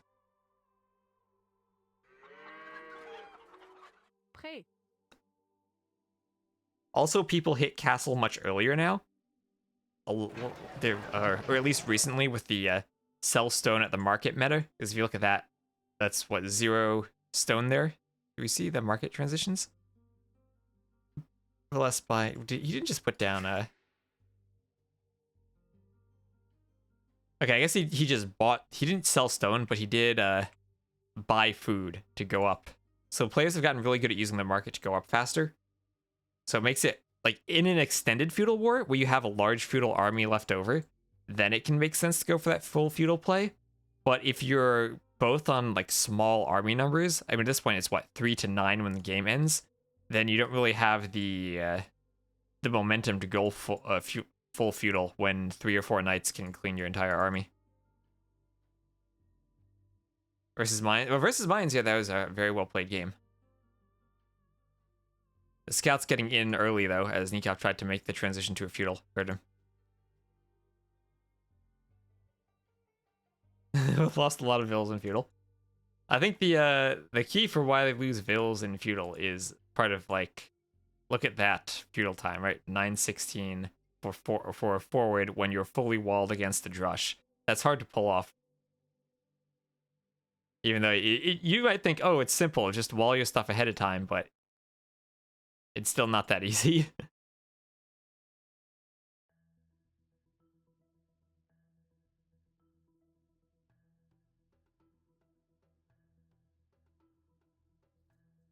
Nikov. Well, Nikov, I think he just read that he had a very great map and tried to do something fun and greedy with it.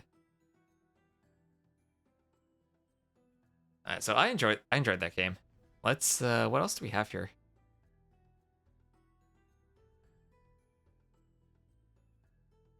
I'll try to get some different players in. Oh, what we haven't seen yet, we haven't seen Viper and Daniel, Lithuanians, Byzantines. Let's check that out. Oh, thank you, the Ursian, for the sub. No Huang? You want to see Huang? You know, we'll do this game, and then we'll do Huang in the next game. I have 1 rec from Huang. There was an update yesterday, and I only have games from the current patch, and I only have 1 Huang game. So if you want to see Huang, we'll do that next. Oh yeah, Viper did just get back from London. Look at this casual conversation between the players.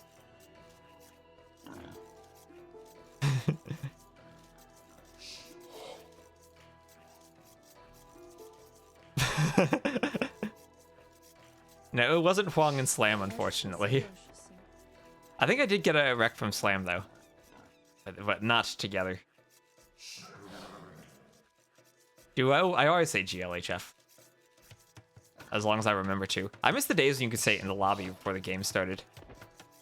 Nowadays, you just you wait until you're about to steal their boar, you say GLHF, and then while they're typing, you take the boar.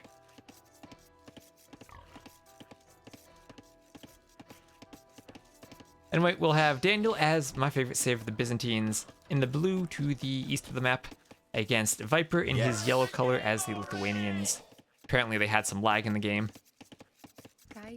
And it'll be 3 on wood for our Snek, as looks like he'll be going for some scouts most likely with the Lithuanians and Byzantines. 3 on wood for Daniel as well, but that could just be some Byzantine shenanigans. It might just be like a straight up into defensive play.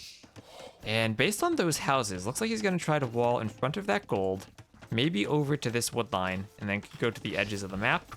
Could go there and there. That actually would be much less walling than going potato style. You don't instigate the GLHF, you only reply. Anyway, I'll keep the Dark Age sped up a bit. As Viper's scout still scouting around. Yeah, sometimes I forget and then send it twice. I definitely do that. Oop, no doinks on the scouts, even though they did kiss in the middle there. Sveiki.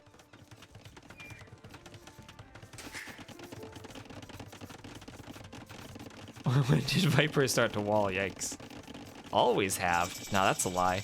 Yeah, the good old Tyrant teams, back in the day, their advice was always learn to play the game without walling. And so Viper, not going to go for scouts actually, just going for a range. And we'll have a good old Byzantines forward, the classic skirmisher and spearman rush from the Byzantines. Now this is what I love to see. This is the classic of back in the aughts when you first learned to play the game. What is the build order? It is the skirmisher spearman rush. This will be much cheaper for the Byzantines, and Danny Boy will have 4 vills forward to fight here.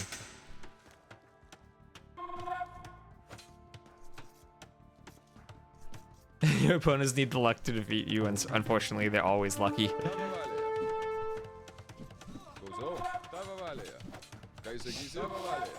Well, maybe you gotta stop wishing them luck then. Maybe you just gotta say, have fun, and no GL.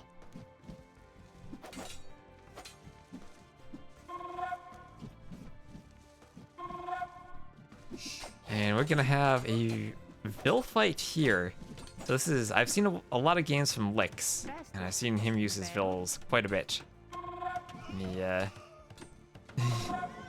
The trick is to keep your scouts away from spears, and oh, looks like he'll get Viper Scout there. No upgrades for any players other than the wood upgrade.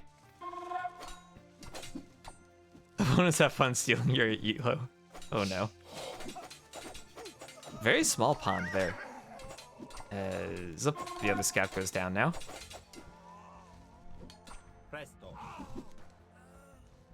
And honestly, I do feel like the Skirm and Spear is mostly about the Skirms. And the Spears are there for a few transitions to something later. But Viper's gonna keep adding them in.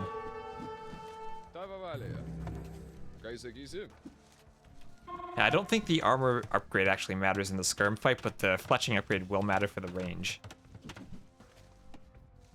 Even though it will still be 3 pierce armor after fletching, so it doesn't increase the attack. Building a TC next to each other on Nomad.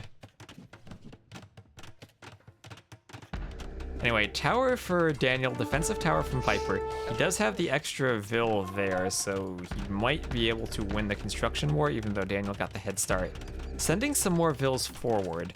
And this is going to be the problem, that Viper can garrison that tower fully and then knock this one down with villagers. Skirmishers don't really stop villagers when they're attacking the base of a tower. So there's the garrison, and there's the forward Vills. And there's the wall in. Daniel recognizes that he's going to lose the tower and just has to run the Vills away. Now Viper just takes out that tower, then reclaims his berries and keeps gathering. But while that's been going on, we do have, I guess, Viper killed 1 villager but had more idle TC time, so better eco for Daniel. doesn't help that Viper is losing his berries there.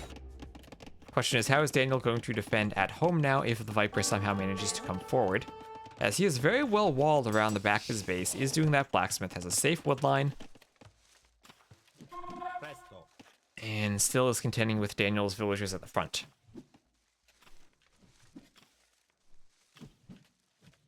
Who's the famous internet legend that invented forwarding?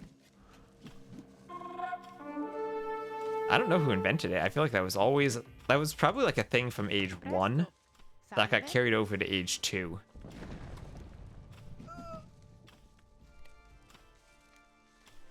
I don't know if there were any players particularly known for it back in the day.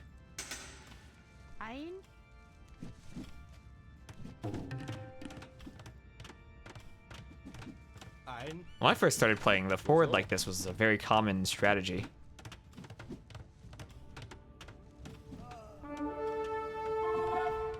What's really fun is when you get the double forwards that go past each other. And it looks like Daniel might be winning this fight. Well, it's 8-8, but he does have the range there for reinforcements, and he does still have the vills he could add in.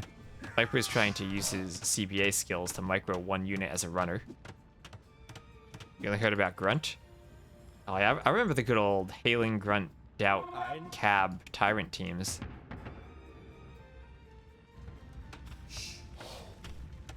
Well, 4-vill lead now for Daniel. Viper has had quite the idle time on that TC. That's the advantage of having the cheaper skirmishers. You're not spending as much food. You can get away with adding them in. Now 20 farms, and he's starting to go out to gold. And a stable in the back. The stable transition will let him add in some scouts, which he already has, to deal with skirms. And now the scouts will come in and absolutely destroy these remaining skirmishers from Viper here. So nice transition from Daniel, and with all those farms, he does have 4 more farms than Viper. Viper's very vills are now standing idle. And there goes Viper's army. And Daniel may have just got himself into a really good position in this game. Coven was the first to go scout archers. Ooh, interesting. I know Coven's another one of those names you'd hear from back then. And then you hear Chris and Doubt, who's been around forever too.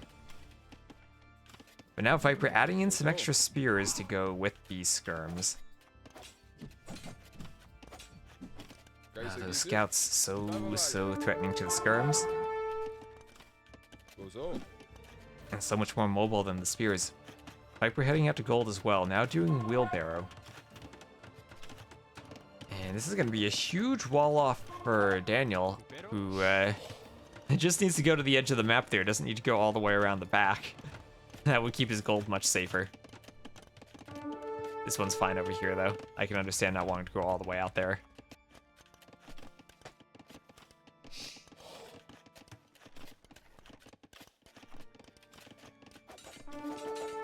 About Mist? I feel like I've heard that name, but it's not one a common one that I remember.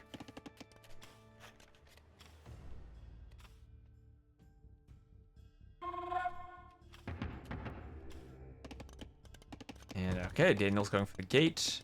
For his sake, hopefully that goes up. This Vill has just stopped. That bear should not be aggressive. But had he just walled here, he'd be safe by now.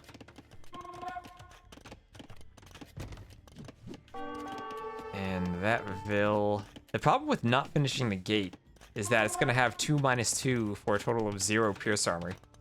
Which means skirmishers actually do a very good job of taking it out. And he's going to gate behind the gate. That's... okay, it's something he can do. I would have just finished the gate.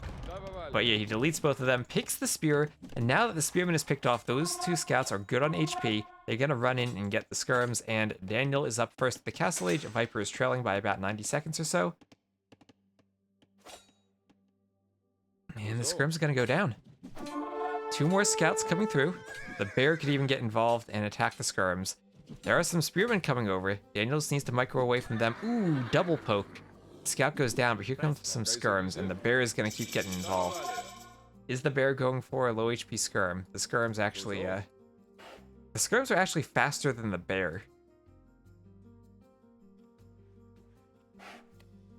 Now, when I run into bears in the woods, when I'm on a run, I hope that they're that slow. As the bear is just continuing to be involved in this fight. Vodkin in right now for Daniel. No elite skirm yet, going for Bodkin and Bosaw. Lith skirms, though. That's true. Lith skirms, they do have that. 1.06 instead of 0.96. Now they're all taken out.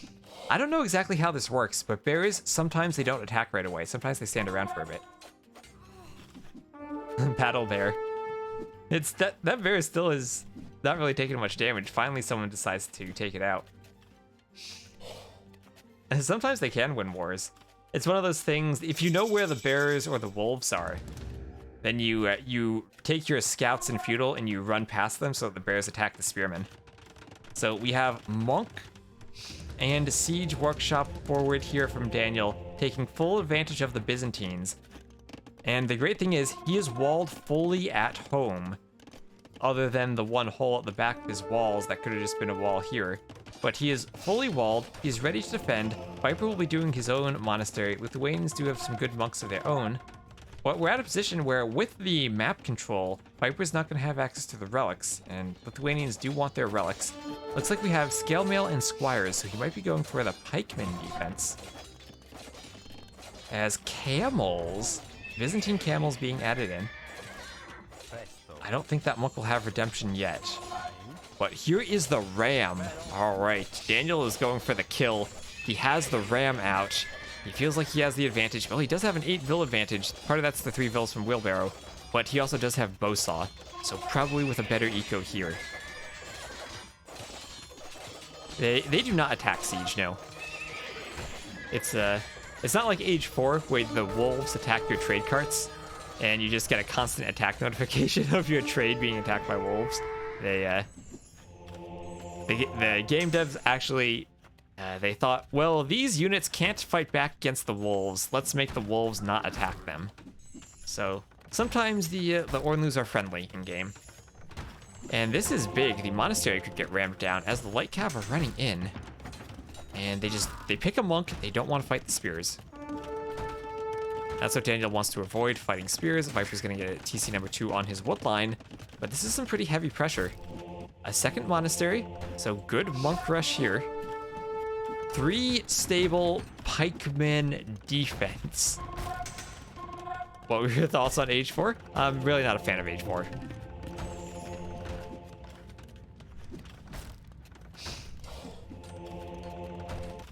Now the Mangonel is out, and that's not going to be any more monks to convert the Mangonel. Daniel will see the pikes, so now it's Scorpion time. Scorpion time. You have the resources, add in those Scorpions, and you're good. Just wants to take out those houses probably. And now an archery range for some more skirms. As I say Scorpions, you might also want elite skirm.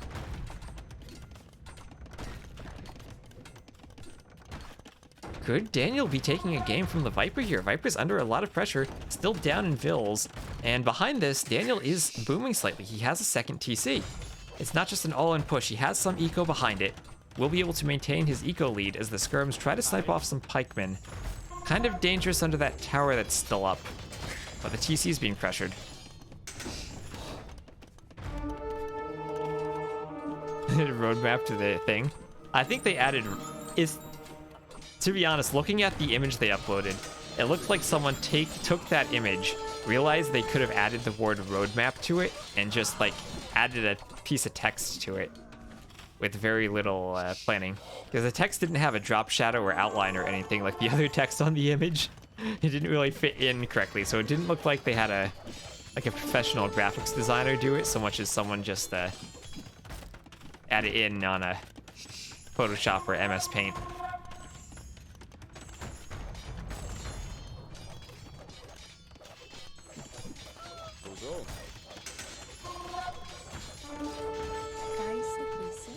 Yeah, they probably have some template for background textures and fonts that didn't fit where they wanted to put the word roadmap. Anyway, defensive siege now for Viper as he is still under a lot of pressure, down by 12 Vils. And the question is, can Daniel land a Mangonel shot on those pikemen? If he can, that's going to do a good job of securing the game for him. As the ram is deciding that it needs to ram the farm. Always an interesting part of Age of Empires physics, that the ram can just ram the air above the farm and it catches on fire. Goes on. Honestly, I could snag a relic there. Daniel already does have one relic. And look at Daniel's base. He needs to reseed some farms, but 2 TCs, they're working, hasn't had much idle time. Viper has. All of Viper's farms are idle. Oh, thank you, Lord of Ottoman, for the follow. This is going to come down to Mangonel shots, though. Can Viper defend with this Mangonel? Can Daniel do redemption? He has Sanctity. Oh, we got a conversion with all of his monks, though. They're all going to lose their juice there. And castle time. It's time for a defensive castle for the Viper. Daniel, don't think he's going to be in position to deny that, so that will slow down the push. But that's okay, because Daniel has eco behind this. He can just reboom and continue his push later and win the game with his eco lead. That's another capture age thing. I need to see if players have redemption.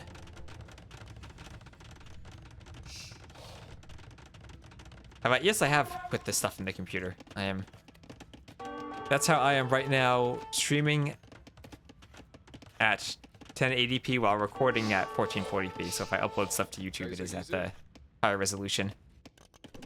I know the pikemen have gotten in on the wood line where there was a bit of an overchop. But again, pikemen aren't going to do too much damage to villagers.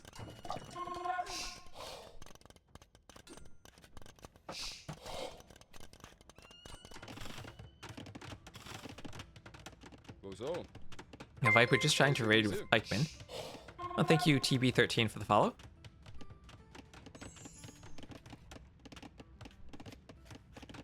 Hit USA hype indeed. See if Daniel can get the win here. Now, 4th TC even for the Viper. Gonna protect this eco in the back. And thank you, Magnifico91, for the follow.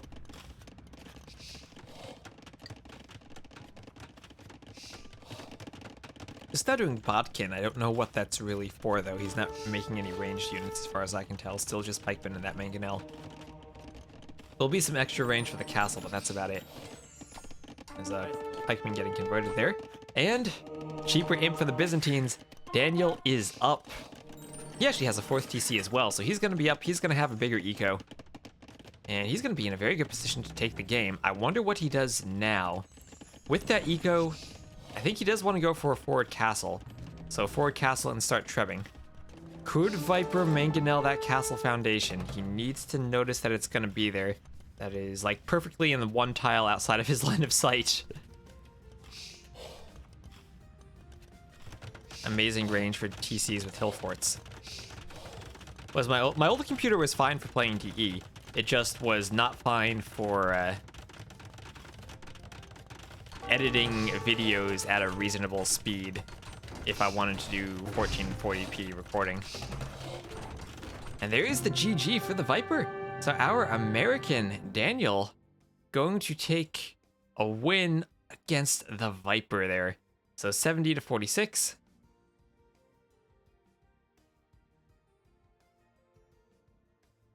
And that all came down to the efficiency of those early feudal age fights. He had the villagers forward, so he was winning fights. And the Byzantine skirmishers are so cheap that he kept his eco running a bit better than Viper did. The forward tower on the berries also idled Viper's food eco a bit. Daniel got up faster, went for the beautiful monk rush, and played the Byzantines absolutely to perfection. Did he see the score drop? Likely, he's probably aware of him going up to Imp. Haven't played the game for a couple years, trying to get back into it. Well, don't do it just this moment because there is server maintenance going on for another 90 minutes or so, but after that, it is definitely a fun game to play. Oh, look at that, Relic Gold too. Oh, beautiful game from Daniel. And hello there, genau 14 Seitchen. Well, So, some more players. Let's move on. Who else is here? Oh, we want to see Huang. That's what someone wanted to see, a Huang game before. Not playing as Celts, it'll be Saracens, Lithuanians. Who won Hera, Mr. Yo? I didn't actually see that today. You should feel allowed to post spoilers in the chat if you want to discuss it, but I did not actually see it. It was 6-5 last I had looked at the score.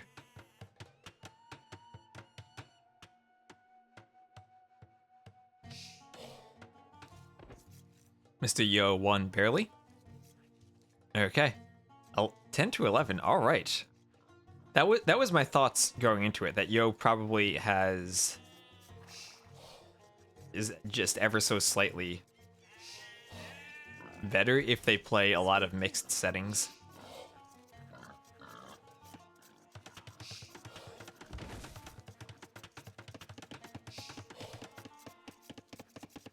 Decider was Huns versus Spanish. On what map? And on who?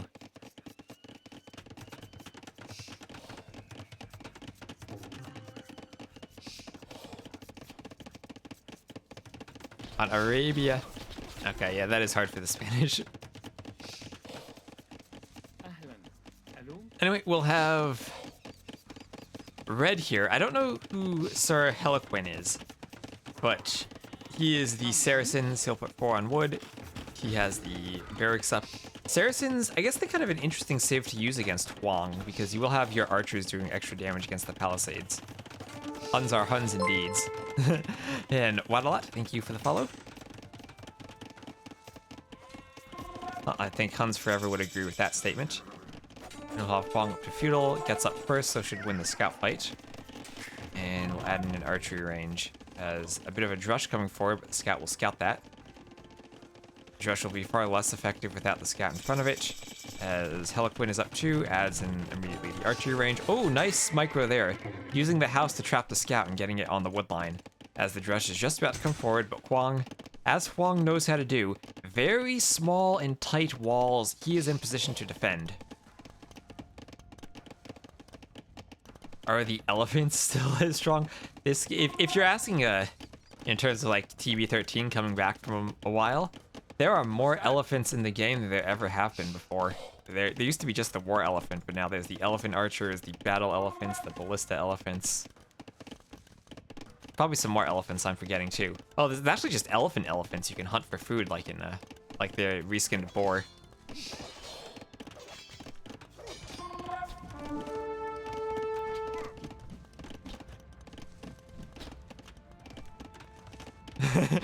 He patrolled his skirts perfectly into a Mangonel shot. Oof. Oh, the siege elephant, right? The armored elephant and the siege elephant. The elephant rams. I know, dream map for Huang. He can just do a tiny wall and he's safe. He has perfected the art of this is how you wall your map to keep it safe.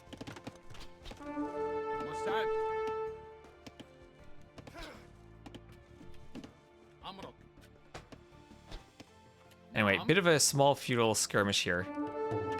Just Huang chasing with some archers to take out the men-at-arms. Adding in a few more skirms. This is Huang's style. He likes to defend, go real small. He'll do his fletching. At some point, he's going to add a market and click up to the castle age.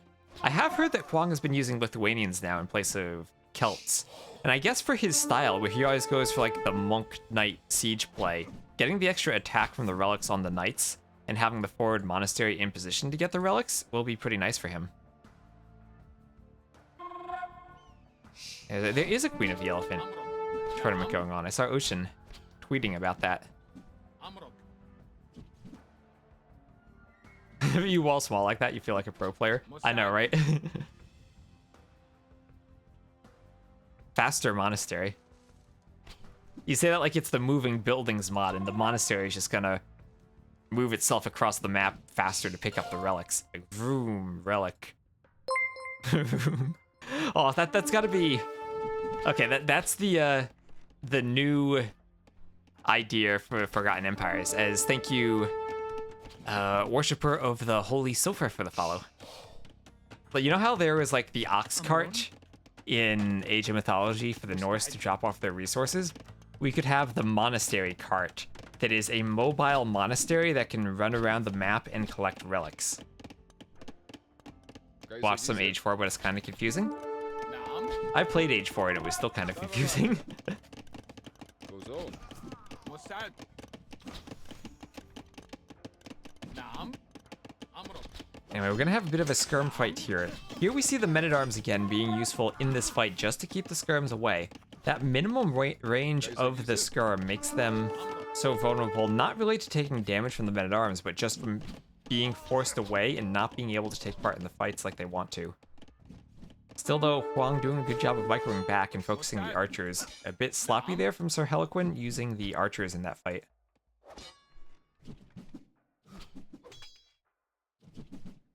Maybe do the monastery part for the Kievan Rus in next year's AoE2 DLC. طيب عليا. أمرك. مستعد. أمرك. Elephant bombards. مستعد. نعم. Or you should just have like double elephants. Goes on. أمرك.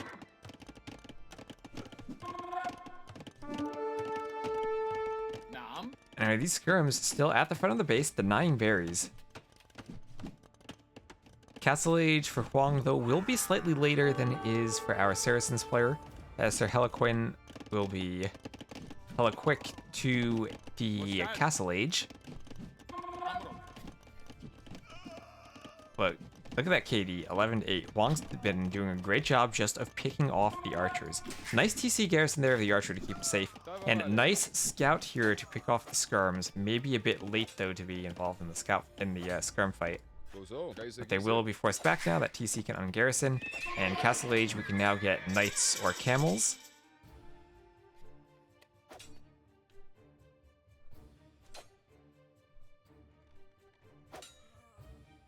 What's Huang's elo on this account? It was 2k something. I don't think it says right here in Capture Age.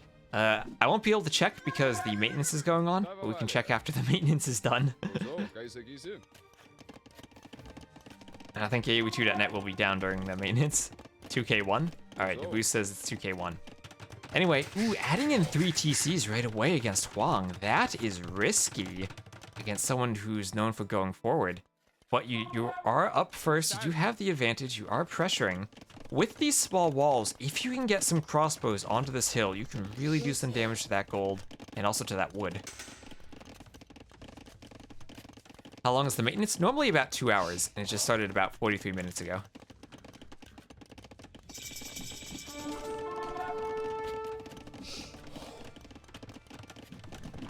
Does he have separate accounts for his separate civs?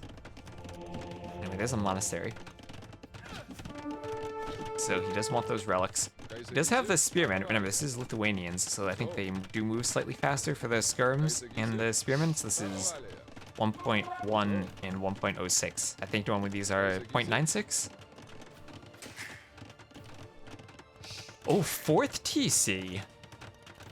Okay. 4th TC, Saracens. Let's see, how's he been using the market? Quite a bit. That's how. Huang actually using it first, but the Saracens player, after getting Castle, using it to add in these 4 TCs. We'll see if he can keep them running. Already 4 minutes of idle time on the TCs, and you only have 4 farmers. I don't know if you'll be able to keep all of these running. At least you will keep your Ville safe over here. You can hunt the remaining deer. But now Huang's gonna come forward. Huang is in the Castle Age, and Huang is always hungry for TCs. Yeah, 1 farm per TC. Even if you are going to be buying food with the Saracens, probably not the ideal economy. You're going to need to be selling stone to buy food. If that's how you're playing. Which, I mean, it is a viable thing. Maybe that is what he wants to do. Kaiser Gize. طيب عليا. Enough spearmen out there that the army can't really be threatened. And Huang, what is this playstyle from Huang? He has 3 TCs and he's booming. He's not attacking yet. I mean, this is a situation where a late Castle Age push with Lithuanians, if you can get 3 or 4 relics, can be very difficult to stop because your knights, even Saracen camels, knights with extra attack do a good job of killing them.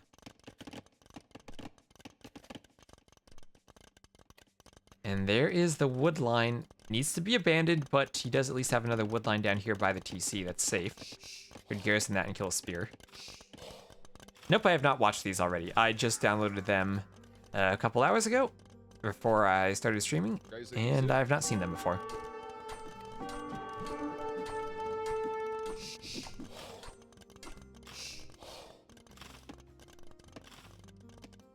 We already have Vil converts to militia. That's the Flemish Revolution. What's that? Didn't the Norse have that in Age of Mythology? Like you could upgrade your villagers to the Ulfsarks? Yes, all right. What's that?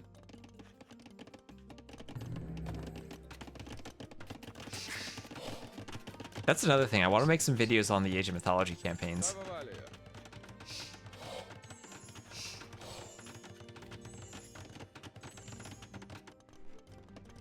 Anyway, this is a very peaceful game for Huang. He's just peacefully booming and collecting relics. And I mean, if you're Lithuanians, I guess that's all you want to do. You should scout this relic here very soon. There he goes. And one more will just be guarded down there by red. And one more, probably not reachable for Huang. Defensive castle from red too. Okay. Yes, Ragnarok? Oh, I don't mean Ragnarok. I mean, like, just literally change a villager into the basic infantry unit, because the Norse had to build buildings with their infantry. So they gave away for those weird circumstances where you didn't have any military to turn a villager into a military unit. I think that was a thing they could do.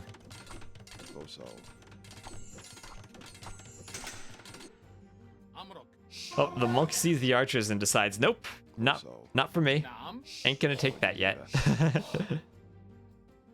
And villager, you're gonna spot the monk, but he'll get the relic in. And that will be relic number 3, so that will be exactly where Lithuanians want to be. And Huang, no blacksmith upgrades yet. Wait, he just have 4 TCs. Alright, he's just pumping out those relics. He's booming. He has a pretty big score lead despite being down in villagers. Wait, what is that score? I mean, I know he's done some eco damage here, but he's had some idle TC time too. Maybe it's just the lack of bowsaw there for Sir Heliquin. But, well, this will be Lithuanians with 4 relics and 5 TCs. So 5 TCs makes me think, is he gonna go Imp? Or is he just gonna go for Knights to push in the Castle Age? Because there are no walls here, and he sees that. At this point, he could just plop down stables and go heavy on Knights. Or I guess not anymore, because he'll see the second castle up. So now it pretty much has to be Imp. Now it has to be Imp. Dava Valia. Well, he did scout a lot for those relics, but his opponent also has scouted quite a bit. A TC could build Ulfsarks, but it was slower than the barracks. That is probably true. I never actually bothered to compare the training times. Yeah, Imp now for Huang. He's going up, down by quite a few vills already, and Imp will put him further back. And well, if there's one thing that can counter Lithuanian knights with relics, maybe it's Mamelukes. Maybe it's Mamelukes. This is going to be a big eco. Huang, I don't see any forward vills. Could potentially castle this hill and look to get Trebs out. Or it could be very aggressive castle that hill. Forgotten Empires 2 is a DLC. That could actually be a cool concept. But I think I don't really want more civs, at least right now. I'd as a DLC, the thing I'd like to see is campaigns for old civs that don't really have campaigns, like the Chinese and the Byzantines and the Persians.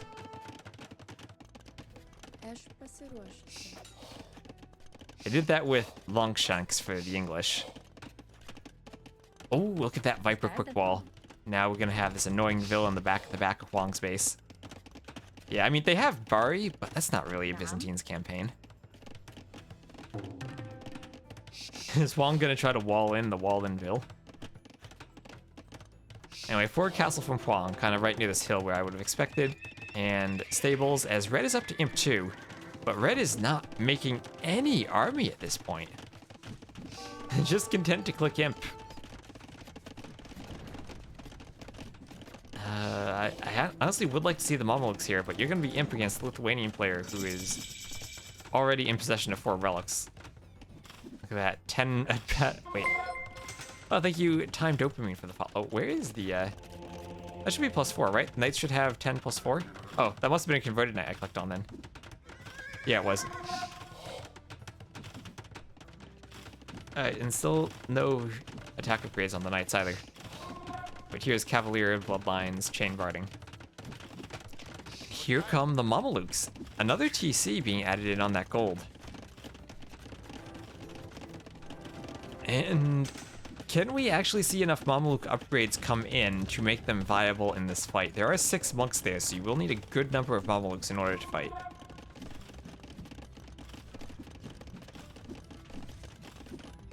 Followed out Koreans and Japanese. Yeah, at least they do have the historical battles, but you're right, don't have a full campaign. From what I understand, Koreans were added in very last minute to the Conquerors expansion, and that explains why they don't have a campaign. But yeah. I guess the Japanese. Do the Japanese appear in any Age of Kings scenarios? As they don't appear in the Mongols campaign, and I guess they don't appear in any of the other ones, right? Because 100 Years' War, William Wallace, Crusades wouldn't have it, Barbarossa wouldn't have it. So yeah, I guess they don't actually appear in any Age of Kings campaign scenario. It is Mameluke time. Huang is targeting the TC, but the worry is he has 3 trebs and 7 monks. Lithuanians, monks will be good at converting the Mamelukes. They only have 3 range.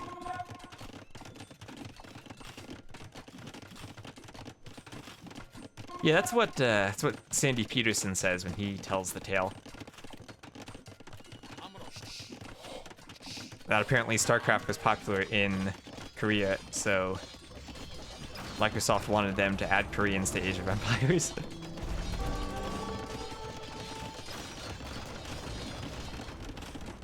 We do have, let's see, another castle being added to the north. Question is, has he amassed enough Mamelukes to take this fight? With the monks, I don't think so.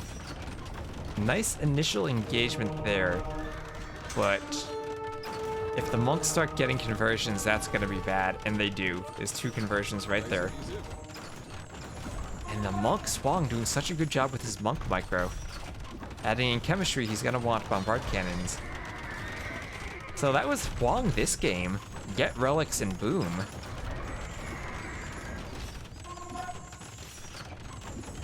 And actually, great job of repairing here, somehow keeping the castle alive against 4 trebs. You got 23 Vils. Not gonna keep it up forever, but we'll keep it up for a while. No HP upgrades. He has to. I've seen him doing lots of conversions. Ooh, the treb's getting some hits on the Mamelukes. Big problem is just those monks there. Now, slowly but surely, Huang's army being whittled away. Now the monks are in the back. Now here comes some scouts. The castle, somehow, Sir Heliquid has kept that castle up despite 4 trebs trebbing it down. That is amazing.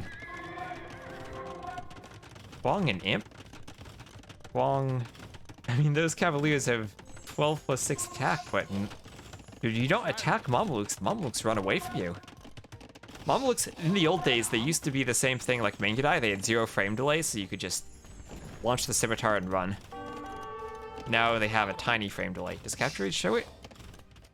Attack delay 0.2, yeah. This game happened today, so whatever change to Mameluk has happened, it has happened. Anyway, second forward castle for Huang. And he's gonna start trebbing. Don't think this castle will be up the same way the other one was. The Mamelukes are not really in position to keep it up. but it's 143 vills to 124, and the Mamelukes are going to get a good raid on that gold if they decide to stop and attack it, which they don't. But they will get a good raid on that castle. And they'll be able to stop that castle, stop the castle, and then also stop that stone mining. As another castle up here for Sir Heliquin. He just needs to keep the castles up so he can keep making Mamelukes. He is out of stone though, has to buy stone at the market. This one might have a slight hill advantage, so he might be able actually to repair that for a bit, even against all those trebs. He does have, what's that, 24 vills repairing it? So that on a hill that might be enough against 4 trebs to keep it up. And that castle there from Huang is denied, at least for the moment, as Huang does have a lot of vills. But look at that. The trebs are vulnerable. We're out of stone and the castle goes down. But the monks are not in position to defend the trebs. That's 28 Mamelukes. And can he jump the trebs?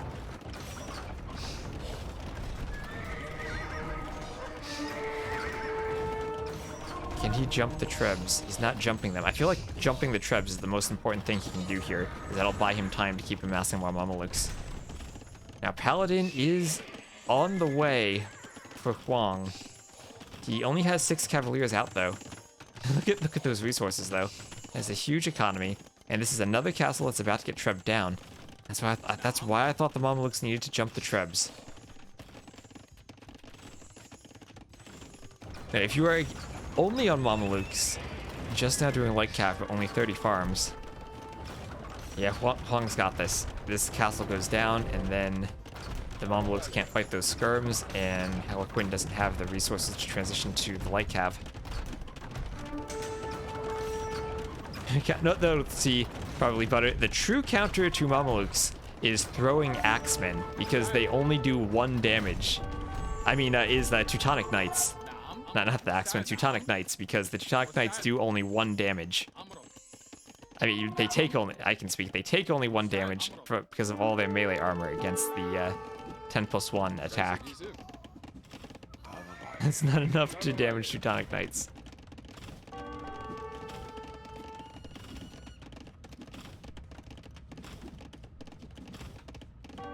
Oh, can they fight the skirms now? You're right, they don't have the Cav Archer armor class. Yeah, so they can fight the skirms.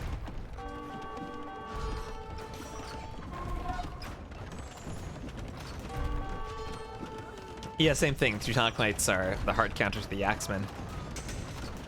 Franks need to go hand cannoneers in that situation. But here is the fight. That castle, will it stay up? Probably not. But there are some Hussars in here. Still, those 7 monks for Huang have been doing so much work. The Mamelukes just need to snipe off like 2 of those trebs.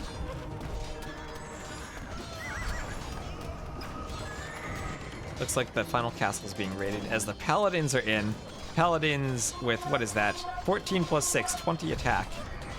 And even the Laetus is in, 13 plus 6. And so weird to me that Heliquin has not tried to snipe off the trebs. It's melee, so actually they have more melee armor when they're packed. You actually apparently want to hit them when they're unpacked with Mamelukes. And the 4 trebs are just going to get away. And there's the GG.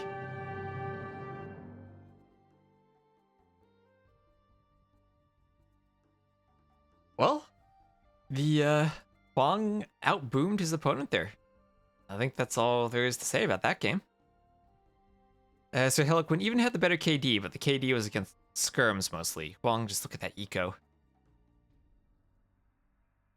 Look at that eco.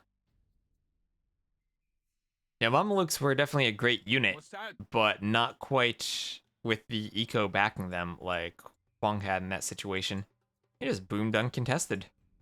Whereas Heliquin was a bit contested.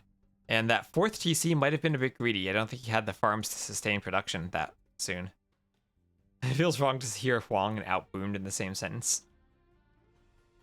We get a new thread, Mamelukes are trash in the official AoE forum. Honestly, if you were at this skill level, you're not going to be posting in the official AoE forum. Let's be realistic.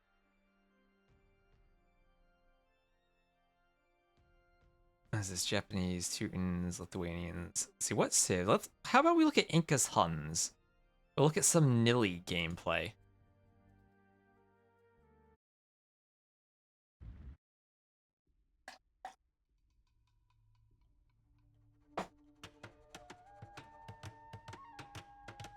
And wait, I can do this. I can wait, hide score.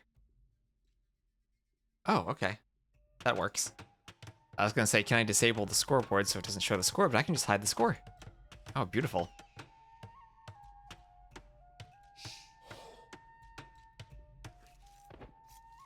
I have a timer, if I alt-tab to the game, that says maintenance in 1 minute. Oh, it goes away though. And there's the HF from Nili. And it'll be Huns. Huns are Huns. Huns forever. For Nili in the north. In the cyan, the best color. I've seen Nili picking this color, so he definitely knows how to play Age of Empires. In the old days, back on the user patch, you could actually mod your team colors, so instead of always being blue when you hit Alt-G, it could be whatever you wanted. So every game I played was cyan versus red, because I felt that was the easiest to see on the minimap, and cyan was easier to see on water maps than blue. But anyway, the Incas for Arg. I don't know who Arg is, but sounds like a sound Nili might make if the Incas can get the upper hand here. They'll have to wall in this wood line, but should be able to do that without a problem. And has a decent berry patch there, has a backish gold. This would be Huang, would be like walling there, and walling there. Nili with 4 on wood. We'll see if he goes for some men-at-arms. He has the mill up, so I'm not going to go for the newfangled pre-milled rush. Going for the standardish mill timing and going out to gold. Nah, I think I would like Incas versus Huns. I think Incas are a very underrated civ. People just kind of got enamored with their villagers and forgot that they're also a good civ. And now it is men-at-arms time as both players walk right past each other with their men-at-arms. And Arg, ooh, he's going to be saying Arg because he's not going to get the walls up in time. We'll have to quick wall that gold. Probably would have preferred to have seen the house 1 tile forward just to stop the militia from walking through there. And then this can just wall to the TC. You always feel lost as the Incas.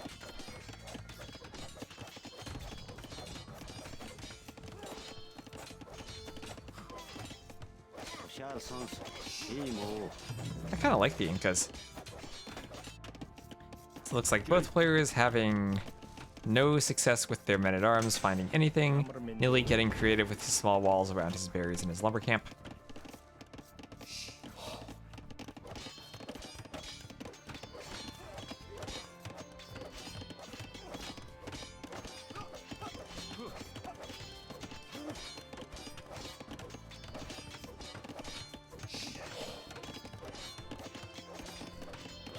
And where's the follow-up? We have 1 archery range there, getting the defensive archer out. Lots of vills actually quick-walled into that gold. As Nili just doing the same thing. Archer out, 24 vills for each, 1 versus 3 seconds of TC idle time. So both players essentially mirroring each other. We have similar bonus, Huns not needing houses, Incas getting 10 pop per house.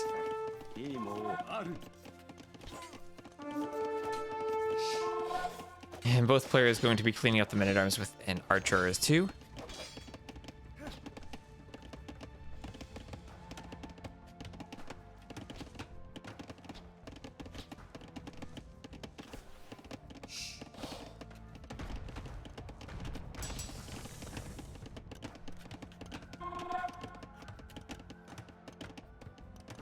Huns is underrated.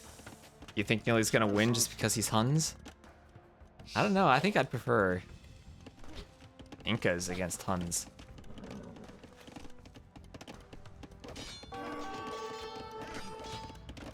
Oh, there are the men-at-arms. And there go the men-at-arms. This is where you gotta get your game sense of the men-at-arms are over here. You can wall them in right there by the gold.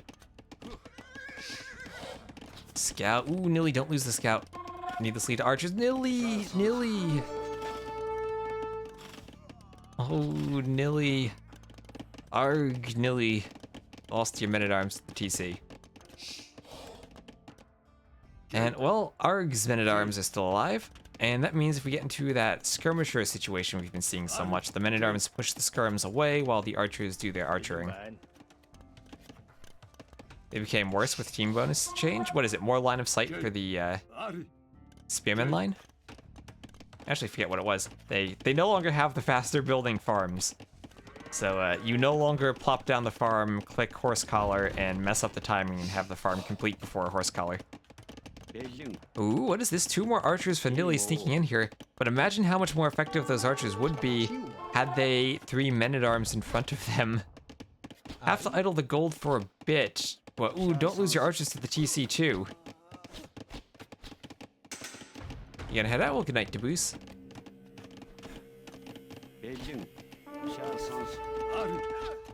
Archer is gonna be shooting at the other archer, and men-at-arms is going to be breaking into the base in the back. This is Nilly and Nilly. Oof, not getting that walled off.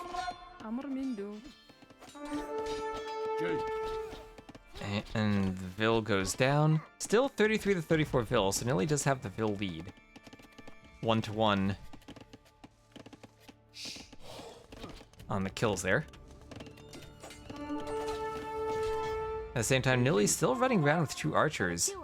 Those Vils could run into a tiger. This is not walled. There's a 1-hole gap at the end. And the Vils trying to wall. They're downhill. Downhill to 2 archers, and there goes the tiger. Ooh, could the tiger help Nilly pick the Vil? The tiger working together with the hippo. And ooh, just with the final arrow and the dying shot, the archer gets the Vil. Yeah, Animal Kingdom working together. And yeah, Arg will notice that and decide, I'm just gonna wall out there. That'll be less walling. Even double layer it. Later Nilly will come over thinking, he's walled there, I'll break through and get in. Then he'll uncover another wall back there. Anyway, Nilly patrolling, not walling, patrolling in front of his gold while walling the side. Ooh, no double bit axe for Arg. Nilly has had that. And Nilly just needs to wall over here, and then he'd be very safe. Lots of wood, stone, and would only have to worry about that gold being somewhat forward.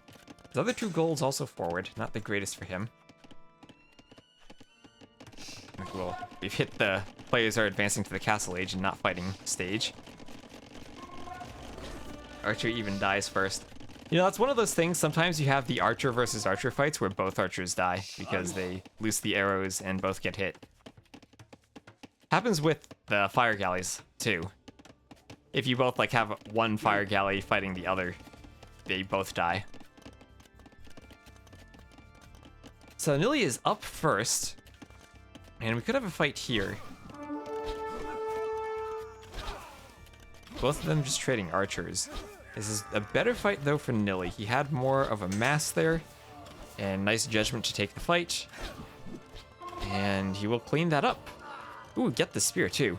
So great fight for Nilly there, and as he is up, immediately we see the university, we see the crossbow upgrade, and we will probably see some cav archers coming out.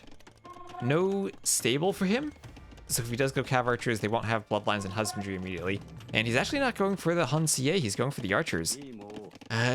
Normally you want to go CA as the Huns, because they have that +1 attack, and it does a lot to help them overcome the armor of later Eagle Warriors. So nice walling here from Arg. That's going to be important for keeping the crossbows over in this side of his base so that they can't harass the Vils on that wood line. And he doesn't want to fight with his army yet because he wants the upgrades. The tower over here will be protecting the gold. Crossbows can't stand underneath the tower because the TC is protecting it. Just needs to get it up in time. Might lose a Vil or 2 on it. But it goes up. And now the crossbows have to get back. This is where... Ooh, they're actually going to try to dive the tower. Okay move there from Nilly, but not with the army there. Ooh, I see what he was trying to do, but there was too many skirms there for it. He'll get a few Vils, but he's going to lose his early advantage of having that army out. And that's especially painful when he had done the early university for ballistics and he loses that army before ballistics goes in. So nice defense there from Red. Very greedy decision from Nilly to dive there, and I don't think he gets anything out of it. I mean, he does have 8 villager kills, but the vill counts are still, it's only a 4 vill difference.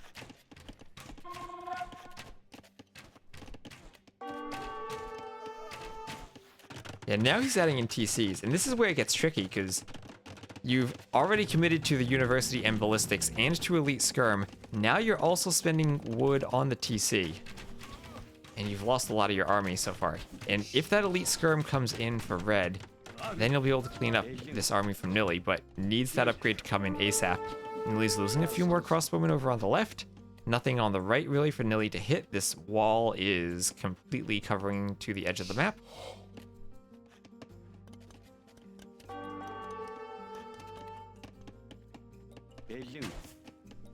Yeah, remember the Eagles for Incas will get extra Pierce Armor from their Fabric Shields tech, if that's what it's called now.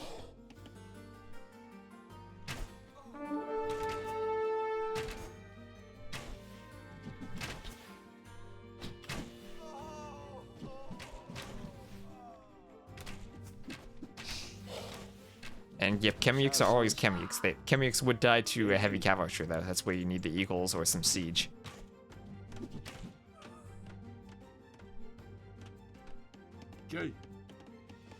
Anyway, Nili up in villagers. That pressure did do a lot of damage, did delay any extra TCs. We also do have the University, no ballistics yet for ARG. So Nili, I think, despite the scores being close, has a really good advantage here. He has a 3rd TC and a defensive siege workshop. And he has a lot of farms. He'll be able to keep those TCs running. Crossbow just now coming in for a red. Could maybe delay the siege.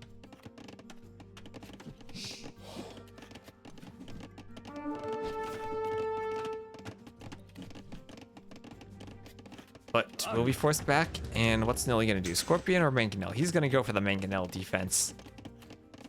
And try to get some good Mangonel shots on those fragile skirmishers there.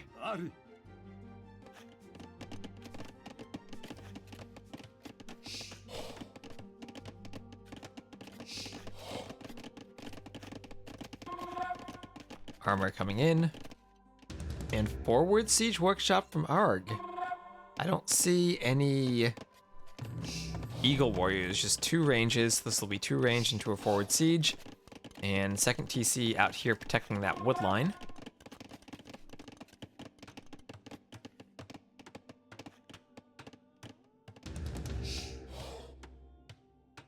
And the skirms will be patrolling that hill for a bit.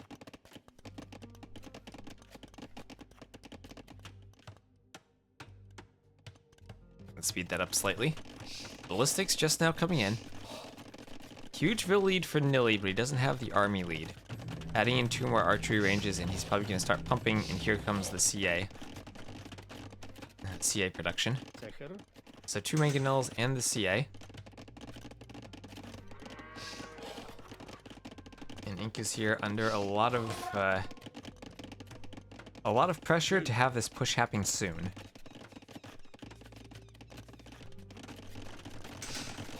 Four ranges and now a stable from Nili. Mangonels will get a hit there. Ooh, nice 2 for 1 on the Mangonel, and has the forward Vill to repair. So if that's that's something Nili absolutely did not want to happen. We'll be getting out another Mangonel, but another forward Mangonel, that's 2 already. No more delete tricks, so if the Mangonels have this hill, they will have an advantage. Skirms can keep the Cav Archers at bay, can even sit under the TC for a bit if they want to. Just wants to keep that Vill alive, maybe send another Vill forward. Just needs to keep the repairs going. And now it's time just to Mangonel down Nili's TC. And losing those 2 Mangonels for free was huge for Nili.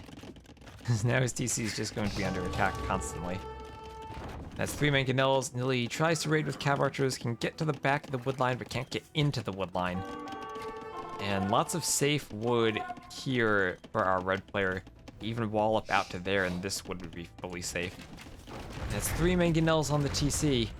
We just saw Kwang, but now it's time to see some TC eating. Ooh, do not run the Mangonel into the TC. That is deadly. That Mangonel is low on HP. Gets 1. That was good for Nili, but that'll get taken out. Another one getting taken out for free. Great Mangonel Michael from ARG. And Nilly still with the huge Vil lead, trying to head into second Siege Workshop for more Mangonel production. He was ready to go Cav Archers, but Cav Archers against Mangonel Skirm. Mangonels are pushing in. There's one more. And at this point, you know, maybe a few Eagles would be a good idea. Those TCs are so expensive to repair, Nilly not going for it. Nice shot there. Thank you. Now he's repairing. I think Red missed an opportunity there to kill the TC. Yeah, should spread the Mangles out. And Outpost Rush is actually what you want to do in the Mangonel Wars. I thought there was going to be an outpost on the corner there, but now it's just some scouts. Or some scouting units. Oof, that Mangonel just staying alive. And we'll go down now. Yep. Remember, that's a lot of wood in repairing a TC. And now double Siege Workshop Mangonel defense from Nilly. These are getting repaired. And, oof. Alright, I was afraid he was going to run multiple Mangonels into that shop, but only uses one of them. Mangonel doesn't get hit by that attack round. That stays alive and will be repaired. So Nilly under a lot of pressure, but the double Siege Workshop, a great decision by him. And I think he'll be able to defend this now. Gets that Mangonel. And now, so close to losing that TC. But with only the skirmishers, nothing that Ard can really do to raid. Doesn't have any Eagles added in. Now getting some good Mangonel trades on the hill, though. Expo are a good idea to counter Knights. You need something to deal with Knights, otherwise Knights just run down your Mangonels, right? You need some Monk or Pikeman or Crossbow there. And if you go Crossbow, you need a big enough mass actually to kill Knights before they kill your Mangonels. And well, Nilly has repaired the TC, doing Thumb Ring, doing armor for the Knights. And he now has opened up the Vil lead even more, 109 to 76.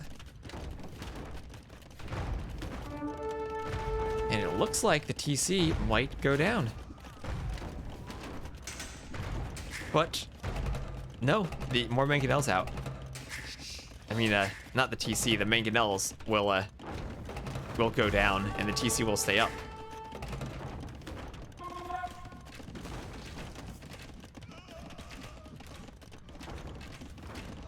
And it was so close to killing that TC. There was a point where he was microing the Mangonels and probably could have tried to finish it off. Now here come the Knights, and it's the Mangonels' turn to feel the pressure. Not enough crossbows there to kill the Knights. The Knights have +2. And I think Nilly's about to push forward and probably win this game.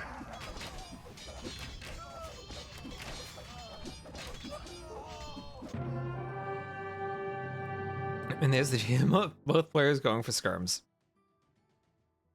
So, great start to the Mangonel pressure from Red. Didn't have the eco to transition to Eagles when your opponent's open like that. He was able, just like, Nilly was able to hold there because his eco was never threatened other than that one TC, because the army was just skirms and Mangonels. Now, it's very hard to make that transition because you need the Eagle upgrade and you need both armor upgrades. But if somehow you can get some Eagles there, they help snipe off the Mangonels, like we saw Nilly eventually go for the Knights. But since Nilly had gone for that 4-range opening for the Cav Archers, he was very vulnerable at first to that Mangonel skirm pressure. Just was able to recover eventually, and absolutely great decision to go for that second Siege Workshop. Well, by the time he went for the Monks, like, to convert Knights, it was over, because the Mangonel pressure had been defended and Nilly's eco was too big. He needed either to execute the Mangonels better or make some type of transition to, like, stop the... Or to like, alleviate the Mangonels kind of with the Eagles forward. And he could have gone for Redemption Monks. That could have been an option.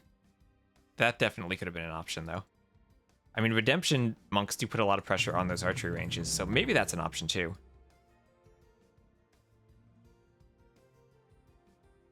But the other thing, look at that. He's close to a forward castle.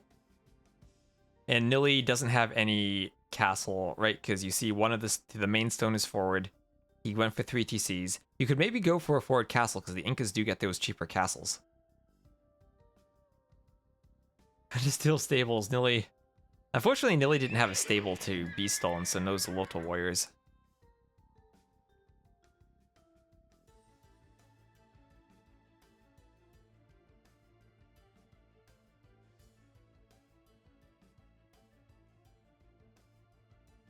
It looks like Jordan will have the new Civ, the Dravidians, against Miguel. So let's check out Jordan and Miguel.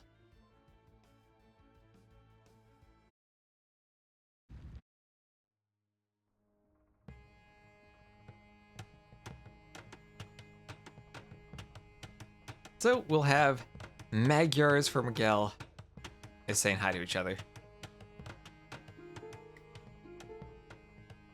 Oh, Marco.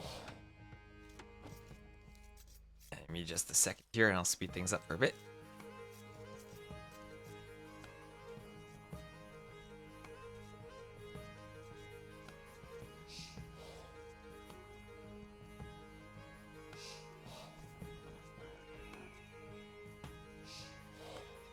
Alright, so we'll have in the western part of the map, Miguel playing as the Magyars. No, it is not. And in the east, we'll have Jordan playing in the blue as the Dravidians. Oh, there's a clown tournament going on? Oh, yes, Miguel. I'll have to watch some of that. Anyway, I don't know what Dravidians do, so I'm just going to keep an eye on Jordan and see what he does. They get 200 wood when you advance to the feudal age, so you can put down some very aggressive archery ranges very fast. And that's a very forward barracks, but he has the scout forward. He sees that there's no Drussian coming yet. Ooh, almost got a trap there from Miguel. Yes. Both of them going up at about the same time, so 21 pop and 3 on gold. This will probably be ranges for Jordan to supplement the men-at-arms. Animation is bugged. Funny is that you didn't take damage. Alright. Anyway, we're going to have the Drushes meeting in the middle. They'll both be up at almost exactly the same time. And we'll see men-at-arms coming in for both of them at almost exactly the same time. No, Miguel not clicking it, actually. Okay, so Miguel's not clicking it because he's going to take the fight before men-at-arms would hit. And actually going to lose the fight. Barely... Okay. So only a scout left for Jordan, but the scout's what you want. Jordan cancels the men-at-arms upgrade. Both of them do the wood upgrade. And now here's that. Oh, big walls from Jordan as he adds in that archery range. He'll wall that and then probably to the edge there. Wall the back there. And he's going full wall mode. What did I say earlier? The tyrants always used to say that you should learn to play the game without walling. Well, Jordan apparently is learning to play with walling now.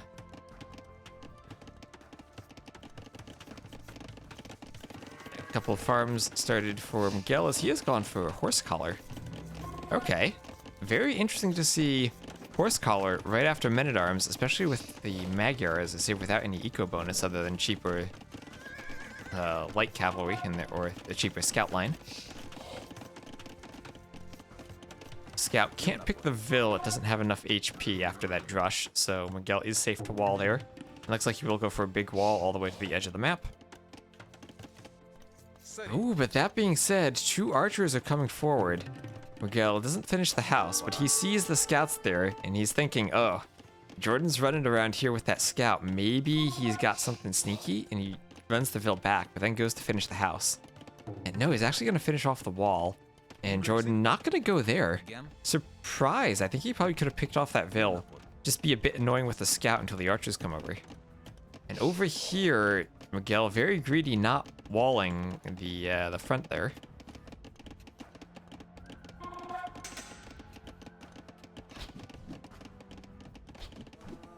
And Jordan's going to lose his archers. Only had 2 of them against the full archer defense of Miguel. One goes down already. Another one going to have to dance if he wants to get away.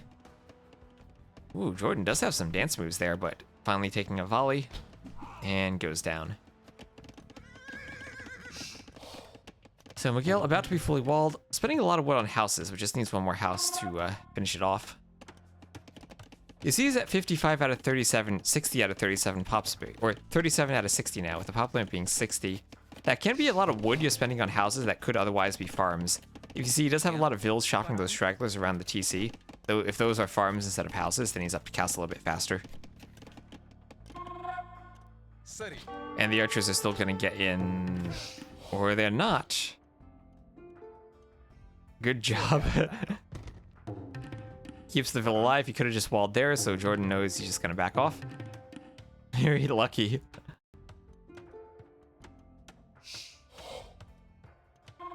Quarter map walls and skirmishers. Well, Miguel is the type of player who likes to wall and boom. Looks like he might be moving out soon as he's just booming.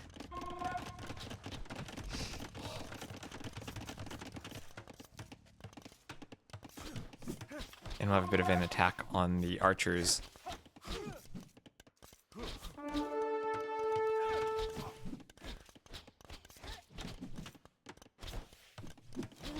A couple skirms there being added in will probably win this fight for Miguel. He just needs to be very careful because Jordan ungarrisoning the archer at a bad moment.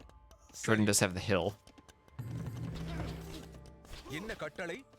Now, as much as being close to the archery ranges means your reinforcements arrive sooner, sometimes you're too close and they get picked off as they're coming. But, oh, look at this. Jordan, up to the castle age already. He is going to be up very quick. And he'll be going through ranges. Alright, only on 10 farms. I don't even see a market. He's just clicking up. And now it's Miguel's turn to overextend maybe a bit. As he's losing stuff there on the hill, and he'll have to get back as Jordan's keeping up that production. And okay, Jordan, he has got his Dravidians built down. Cheat DLC civs. Well, at the same time, Miguel is up, but this would be a very fast up were it not 2 minutes slower than Jordan. Adding the second range, remember the Magyars do have 2 extra line of sight on their archers. Their archers see a huge distance as their team bonus. But Jordan is up around, the 19-minute uptime without a market is nice.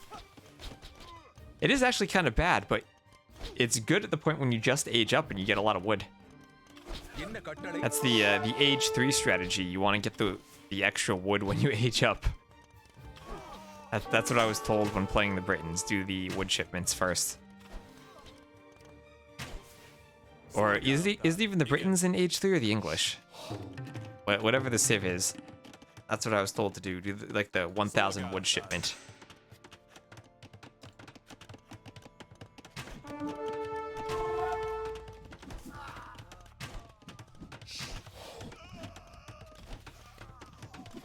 Skirms trying to defend against the crossbows, and we're going to see, looks like skirmishers potentially into elite skirm from Miguel, as the crossbows have cleared that, but won't be able to get in. Might need another layer of palisades there.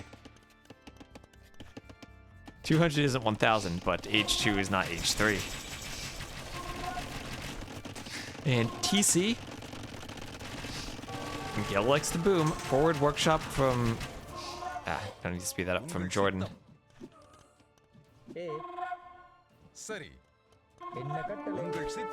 And Mangonel there. Oh, thank you, Herades for yours for the follow.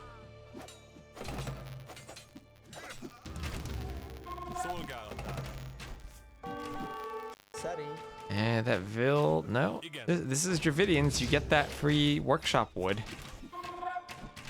And ballistics, so this is not just a workshop and a mangonel, but also university and ballistics for Jordan, and that's, ooh, nice shot there.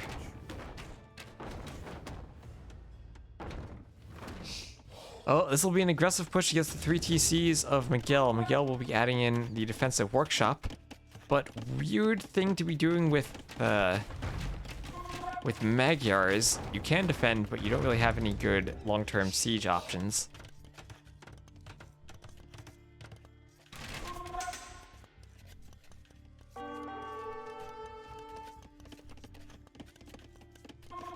Here's where Jordan might think that he just wants to start mangoneling down buildings. Skirmishes don't go down.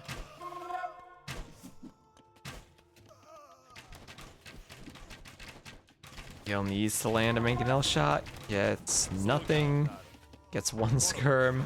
So gets another one. So split micro there from Jordan as he tries to add it. Or from Miguel as Jordan tries to add in the outpost. And Jordan's gonna start working on that range. Nicely done on the hill too to get the extra damage on the range. And a Scorpion added in as well to help deal with some of that micro.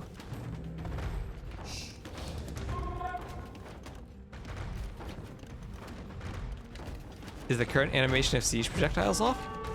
Maybe it is. It has felt a bit weird to me, but it might just be how it normally is. It does still look like the primary projectile and the secondary ones are split up like they're supposed to be. Maybe we're all just confused after the delete fix. And all the things that would have been deletes and kills are now just unspectacular standard attacks. Igen. Szolgálatát.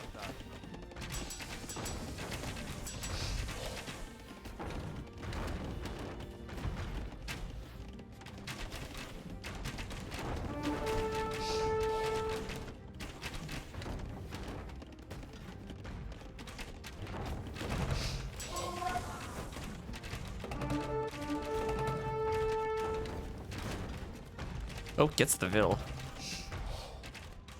Poor villager. He just wanted to repair his siege.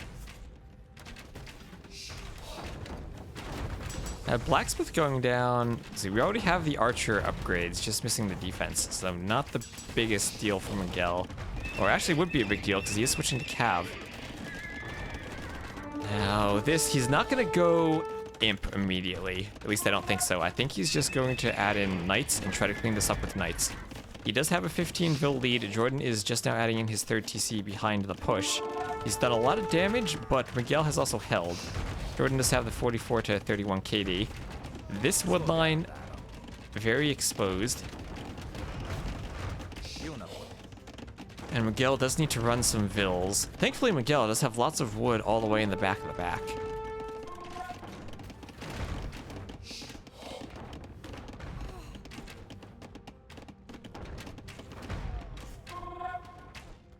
And the Mangonel will take out some of these Vils here at the front.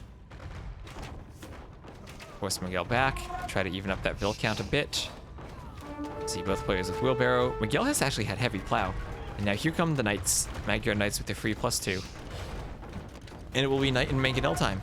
As that Mangonel doesn't die, actually. And these Mangonels now should go down. Not enough crossbows there to defend them. Actually, the Knights don't have any armor. Maybe that is enough crossbows. Not to defend them, but actually to kill the Knights. And Miguel, having lost that Blacksmith, really needs to think about adding in another one so he can do +2 on the Knights if he is going for the Knight transition. To Dravidians? I don't even know. I haven't played with them enough to get a feel for how to change them.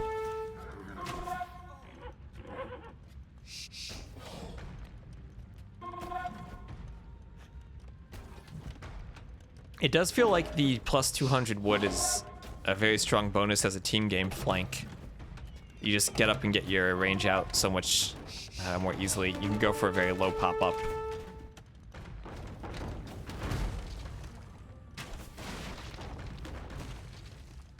Yeah, oh, there's bloodlines. No bloodlines on the Knights either, so yeah, they really got picked off by those crossbows earlier. Now it's split time for Jordan. He's managed to catch up on Vils. Miguel's been housed for a bit. 85 to 81. He's also done handcart, though. To give them redemption, really. You know, that would help them against some of the siege that I think they might struggle with late game, because they don't have... they lack siege engineers, right? And we will have Jordan up to the Imperial Age. He'll be the first one up.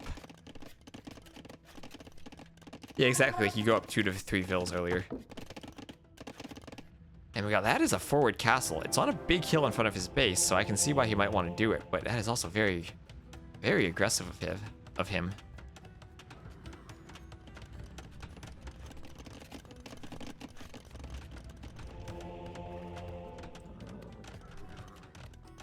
All right, we'll speed things up until we get to this Mangonel and crossbow meeting.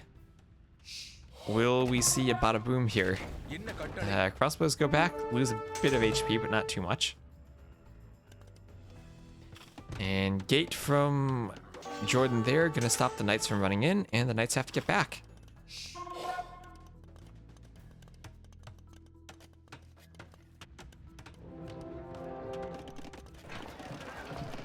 Market in the back.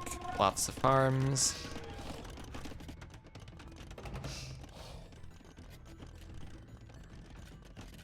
You have Persian siege engineers. Persians are a civ I wouldn't really want to touch. I think they're in a good spot.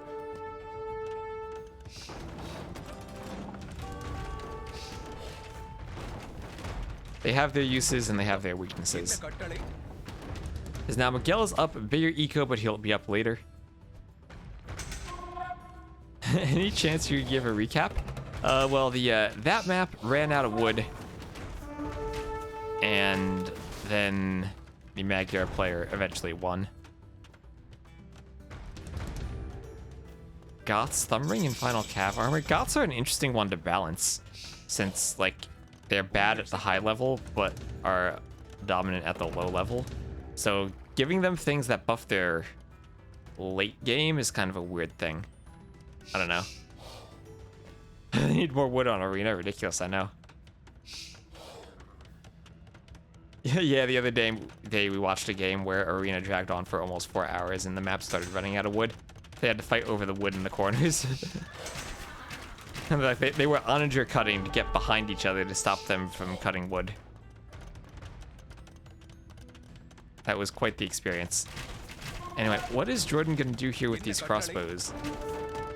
He's gonna lose them to mangonels and to a castle. That's a lot of big crossbows there.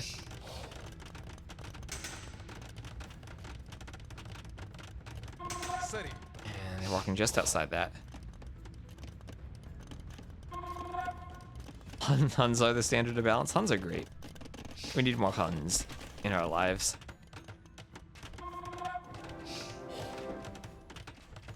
Jordan collecting relics. It'll be probably 3-2 eventually. Ooh, again, Jordan get a wall there before the knights can get in. And they're not going to get in. If those knights got in, they would do a ton of damage because this vill's exposed on that stone. And they might still get in because that house doesn't have much HP on it. And there they go. They gave Huns houses. Yeah, give Huns houses, but just so they can wall with them. No one actually lives in them. Yep, server maintenance is probably going to go on for another 25 minutes or so. Normally it's 2 hours. Maybe it'll be more, maybe it'll be less, but that's, I think, their goal is to do it in 2 hours. Wish they did it at like a different time so it wasn't like peak hours and people were playing. I can understand, like, maybe you want to do it sometimes so that the Pacific time zones don't get inconvenienced by it, but consistently being at like the peak player hours is not the best strategy. Anyway, Jordan still trying to push in with those crossbows and with the armored elephants. No siege elephants yet, and his crossbows are being picked off by the skirms. Here comes the light cav though, and the light cav should be able to pick off the elephants, and I think that TC stays up. Miguel will repair it, and stay up it will indeed, as the elephants are quite tanky, but eventually get taken out. So Jordan's push repelled. Ooh, I see supplies, and I see men-at-arms. So he's gonna go for Dravidian's champions with wood steel. I didn't see if that was researched.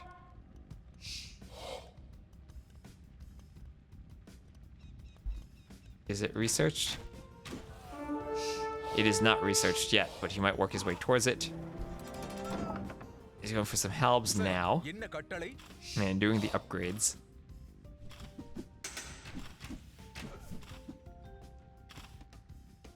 Bad archers, bad infantry, bad cav, and bad siege. Yeah, that is true. The one thing they have going for them is, what, regen on the elephant archers? Recurve bow for easy win? Probably. I mean, he probably just has easy win at this point. It seems like he's pretty far ahead. Jordan was not able to do the damage he needed in Castle Age, is behind an eco, and Miguel did a good job of holding while 3TC booming.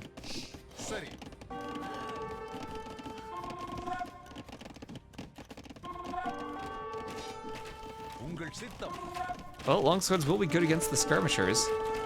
And, oh, look at that, Miguel denying a castle on the right, gets the light cav in to charge at those vills. This, again, is open, this TC is vulnerable. And that monk out there, in the middle of nowhere. Miguel has, he has gold. And he's mined all the gold in his base, actually, but he has more gold there. And if need be, he can go down there for more gold that he has scouted. So Jordan does have a bit of gold in the north, but how much longer he has that, I don't know, as he seems to be struggling. Forward castle now from Gel. He'll use that to protect his trebs and start taking out the barracks. And it's just pure halves and trash here from Jordan.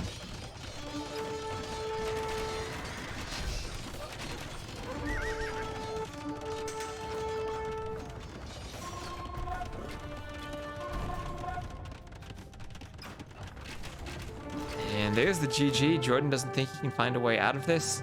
And what do you know, 72 skirms beats 66 crossbowmen.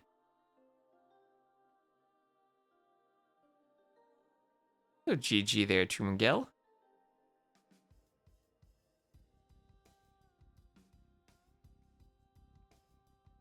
I like that. Absolutely exactly the same feudal age time there. That was a very even game right at the start, but Miguel, one of those players who's known for being able to boom, has a very defensive playstyle.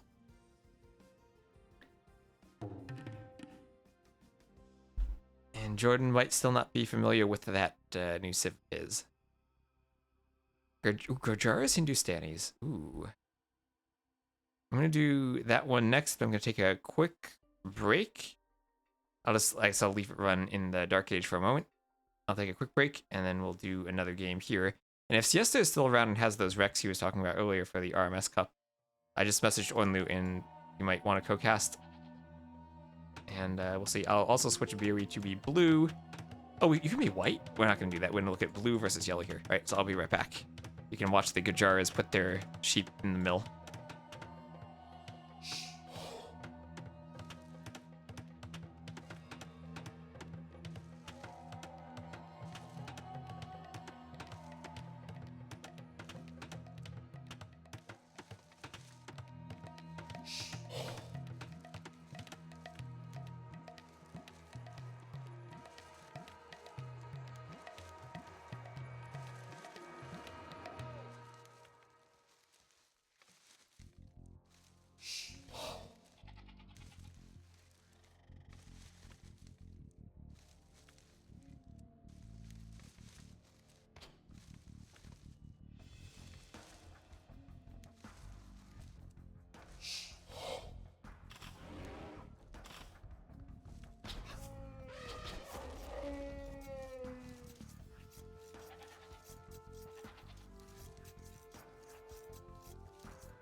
All right. You want me to make them? Oh, I click capture age now. The white color. This is. We can't see this. This is like. Oh, you know what we can do? We can do white versus gray. There we go. The absolute worst thing we could possibly come up with. No, we in fact will not be doing that. We will be doing good old yellow versus blue. Anyway, we'll see the Gujars. Of course, you put the goats in the mill, you take the berries, you chop the stragglers, and then you do your Dark Age. You can even use the mill as part of a wall if you like.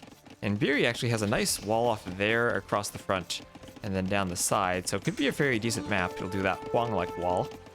Camel Scout and Scout gonna poke at each other a bit as both players go up. Don't see any extra buildings here. Don't see a barracks yet for Uzi, so Hindustanis versus Gurjaras, probably the two best 1v1 civs at the moment. I think they're just insane. Especially the Ghulams now for the Hindustanis. You take an amazing civ and you give them an amazing unit, and now all of a sudden they're much better than they already were. Anyway, fight there. Now that they're in feudal, the Camel Scout will win actually faster than the... Oh, there was still a Dark Age Scout there. So feudal Scout would have been faster, but the Camel Scout chases down and absolutely wrecks the Dark Age Scout. So here comes the stable, so it'll be stable for both players with a Scout coming out. I always do wonder about, can you like long distance mine a bit of gold to make a second Camel Scout? If you see your opponents going Scouts, I think that's an interesting option to go for. Anyway, the Scouts are forward, the Spearman is out. Namaste.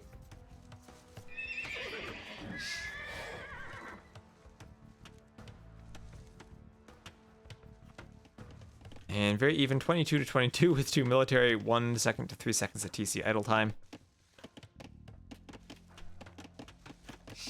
And those goats are still hanging out inside that mill. Let's get another drink of water here.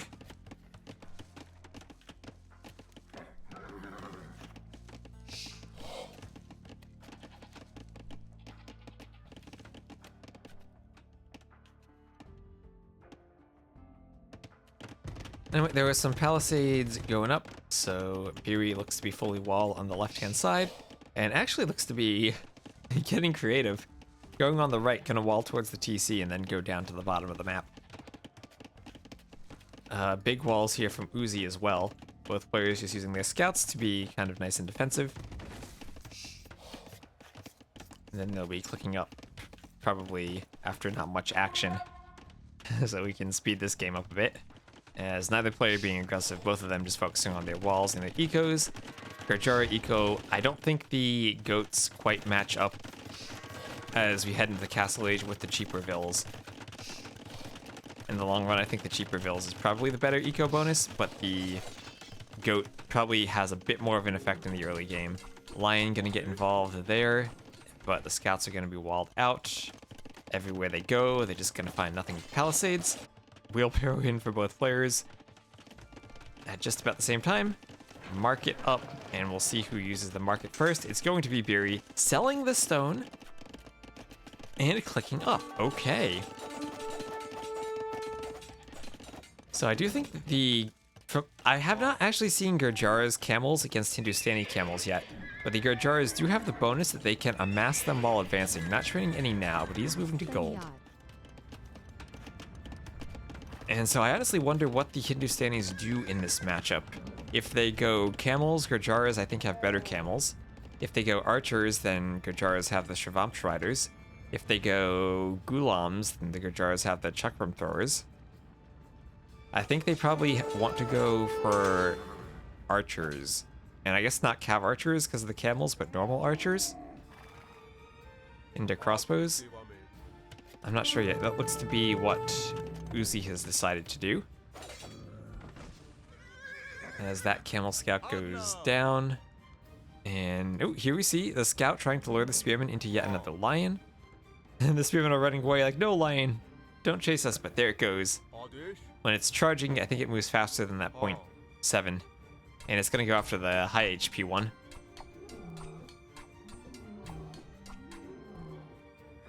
So Beery just scouting, he will be about a minute faster up.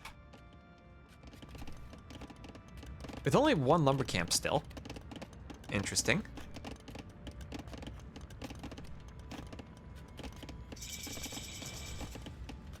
And immediately for the second TC. And no extra military. Just going for the second TC, buying the stone again. He's gonna buy the stone back for an extra 2 TCs. So he sold the stone to go up, and now he's buying the stone again to plop down the TCs. Meanwhile, we have had no stone exchange for the Hindustanis, as Uzi is just gonna click up. Another 3 TC boom fest. Oh, we can speed this up again. We'll see what he decides to do. Will this be, that'll be a TC on the gold, and another TC somewhere else? Nope, a Bodkin arrow. Absurd market usage. And monastery defense, okay. So with Bodkin, Uzi is going for those crossbows and will try to break in. As he adds in the second crossbow behind his aggression. And we'll have to wonder, does he add in a forward siege workshop and potentially a forward monastery? Is adding in a few stables. I guess that helps out, if in case there are any Shravamp Riders. And we don't see any though, just a blacksmith and monastery defense for the moment. Having those scouts alive will help if that monastery pops out any monks. And Beery could lose the mill. That's exactly what the scouts are gonna go for. He's gonna lose his mill and he's gonna lose his goats. And actually, he's gonna lose access to that woodline a bit. And to that gold. The crossbow is finding the perfect spot right in between these 3 TCs where they can stand and harass the gold. But they're not gonna be able to stay there for long. And probably does want to think about killing that mill.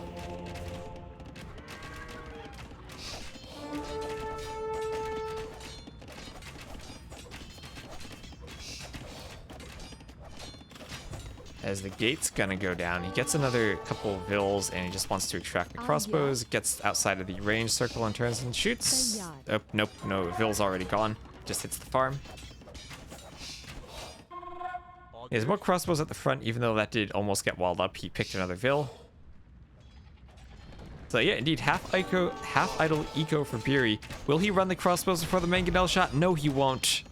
And he misclicks too to attack the wall instead of running away. A couple of misclicks, actually. And here comes a camel that could probably finish them off because they're very low on HP. And if that doesn't, the lion might. And that's just going to be gated up to re-wall it. But decent aggression for Uzi, although the siege workshop will be late. He has 3 TCs behind the push, but he's added them in late and he's already down in eco as the 3rd TC is now coming in for Beery. And now it'll be a few Hindustani camels here against the Gurjara camels. I guess the thing is these attack faster, 2 minus 0.4 compared to just 2. But even with that, the extra bonus damage they have against cavalry probably more than makes up for it. 6 on food, 4 TC. I feel like we've seen that before. Oh wait, no, that's not his 3rd TC, that's his 4th TC. That's right, he had 3 TCs earlier. TC number 4. Gurjara's food eco is not that good.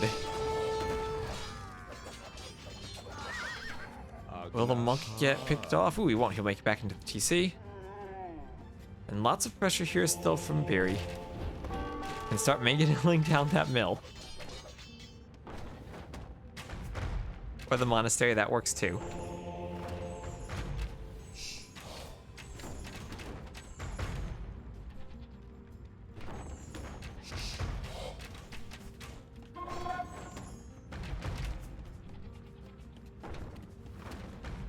And meanwhile, at home, we do have 3 TCs. 15 vil difference. Sizable, but not insurmountable. And very well walled, pretty safe at home, no real spot for counter raids to do damage, and is even getting up the houses as walls. You might need to worry about that wood line though, might want to think about extending some walls out to this area to keep that gold safe. Or even out to this area just to secure that wood line too. But while his eco is in the back, he is going to be mangonelling that monastery. And Scout even coming forward to think about picking the Scorpion, but needs to retreat from the fire of that TC. And can he get down the monastery? He can. I'm going to try to mangonel some more mangonels at the front.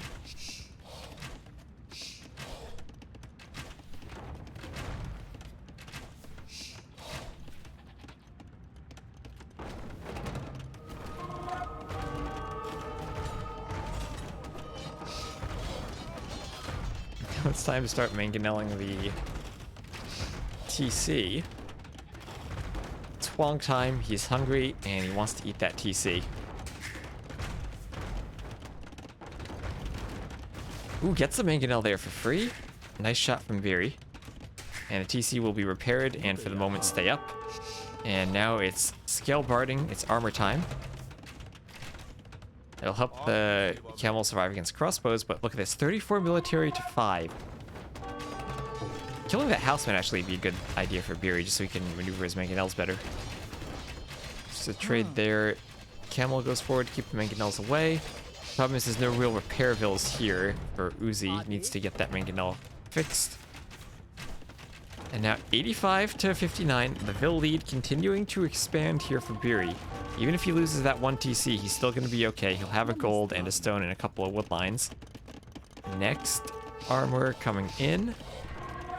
And here's the mangonel. Can it get a shot there? Nice split. Moves the mangonels away in time. And that mangonel goes down.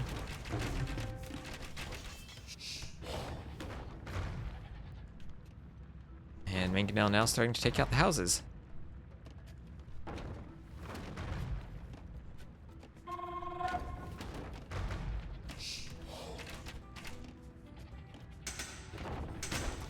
But TC still fully protected. And unless this becomes a very soon imp army, but even if it does, Hindustanis, they are not the original Indians. They do not get arbalests. There's not going to be a big power spike there. The power spike would come from, I guess, camel to heavy camel, or from a forward castle. But Zero Stone, I don't know what Uzi can do in this position, even though he does have a lot of pressure put forward right now. That's a camel versus camel fight that I think the Gurjaris would win. Oh, and here come these Shrivamsh riders. It'll be a camel Shrivamsh combo. Camels can't go forward yet. I think he needs to amass a larger army first, and he's doing a great job of repairing that TC. Keeping that TC alive will be key for taking this fight, as he's going to want the extra range of the TC to make it harder for Uzi to position his units.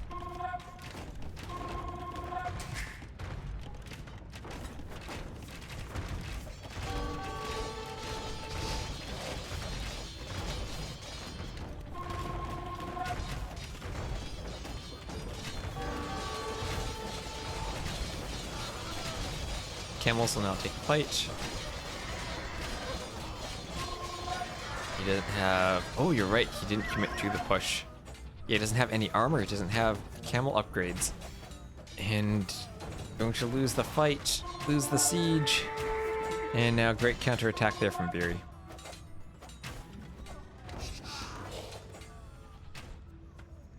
So, very well played there from Beery. He kills the army. And perhaps most importantly, he keeps the mill alive. Look at that thing spinning and that flag still waving.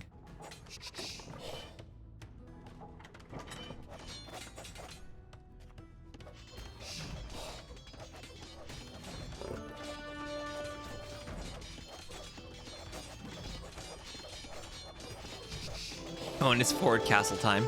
Putting the castle right on his face, doing handcart so his castle builders will even walk over there faster. There's, oh, bloodlines! Those camels didn't even have bloodlines. Yeah, that was an absolute massacre then. Gurjara's camels are insane.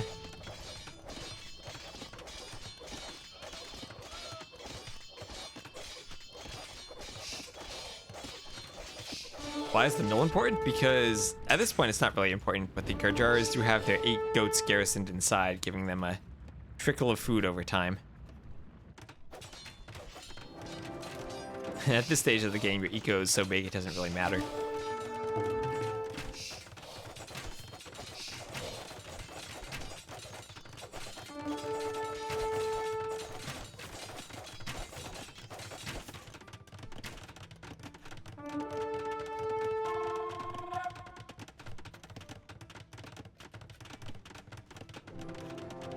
And we have Imp coming in. The Shrivamsh riders. Well, I guess they don't want to fight Hindustani camels, but Gurjara's camels certainly can. Beery's selling stone for gold, and Kshatriyas will come in. I think that's reduced food cost for units. Do I get a tooltip? No, I don't. Well, nice defense there from Uzi. Gonna pick off some vills. Deny the castle, or at least the positioning of a castle. Uzi still does have a bit of a military lead, 30 to 20, but it's not insurmountable like it was earlier. And even earlier, just like the quality of the troops wasn't there without their upgrades. Ooh, no ballistics either. All those crossbows this entire time, but no ballistics. Uzi, I mean, he has the food to click up, but no gold.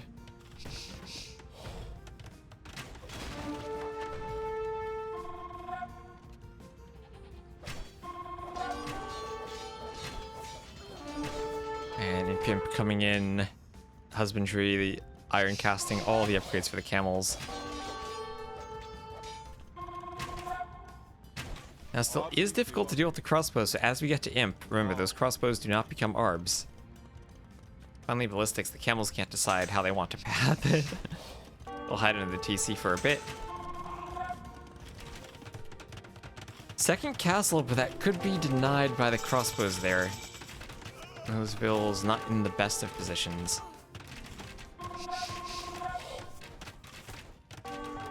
And, ooh, will it be denied? Will this be a doubt castle? Crossbows need to attack the vills and not the castle. Uzi needs to pay attention. Oh, he is paying attention now. One vill going down, another going down, and it's not finished. 78%. But at the front, while that castle was going on, there was a battle going on at the front. That's why I didn't notice right away. Look at all of those camels. Oh, let's just look at that without any other stuff. Let's look at that. Boom. Garjara's camels absolutely wrecking the Hindustani camels. Let me save a screenshot of that. And we'll look at the stats. Just much better KD. Much better eco. Oh gosh, look at that eco. Better feudal time, better castle time.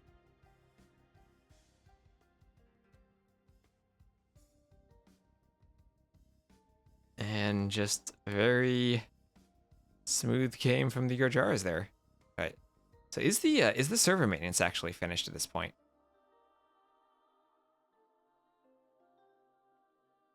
Getting ready to set up a discount carpet warehouse.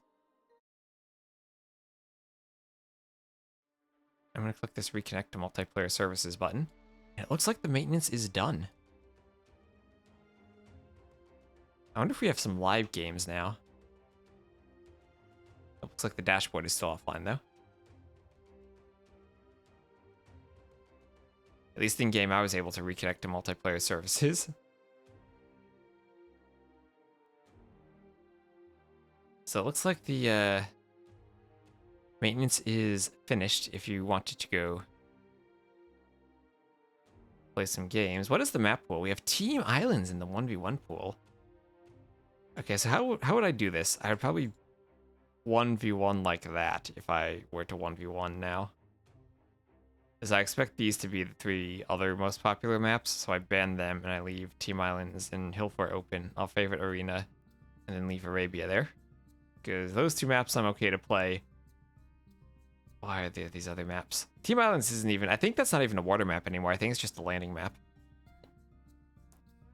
Nile Delta, no. Oh, no, no Nile Delta. We have to go like that. Atacama is not, the thing about Atacama though is people pick it. And if I want to play Arena, I can't leave it open. Looks like they are indeed back. So let's see. I think we'll probably do one more game, and then I need to go and eat some food for tonight. As like villagers, I require food. What are these? Looks like a good matchup here.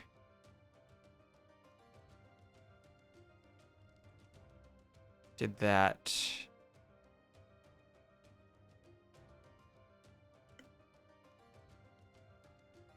Let's do Daniel Leary. I haven't seen a good Leary game recently. Italian Spanish. Okay.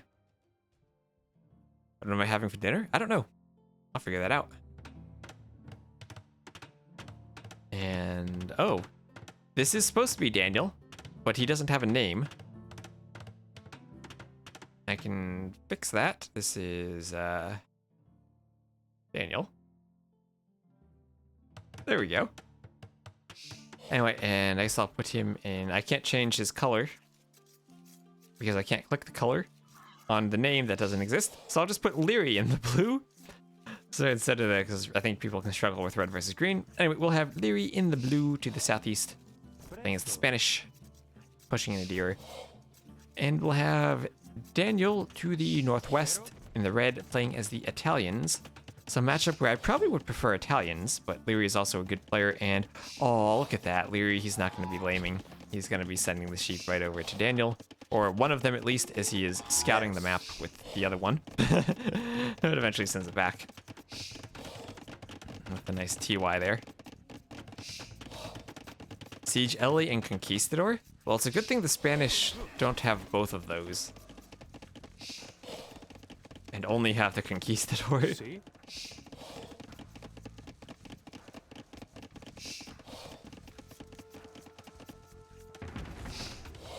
Team game. Barracks from Leary after the mill. So standard up from Daniel, 20 pop. With the barracks and making militia and 2 on gold. So this will be a good old men-at-arms archer play from him. And Leary 2 on gold, but nothing out of the barracks yet. This will be a 21 pop men-at-arms defense. When I say men-at-arms defense, I mean he'll be defending against the men-at-arms by going purely for an archery range. And we'll go for the one range archer defense. He has his gold secured. And no immediate follow-up here for Daniel. Doesn't have a spear forward yet, doesn't have any forward towers, just adding a range at home. So 2 on gold.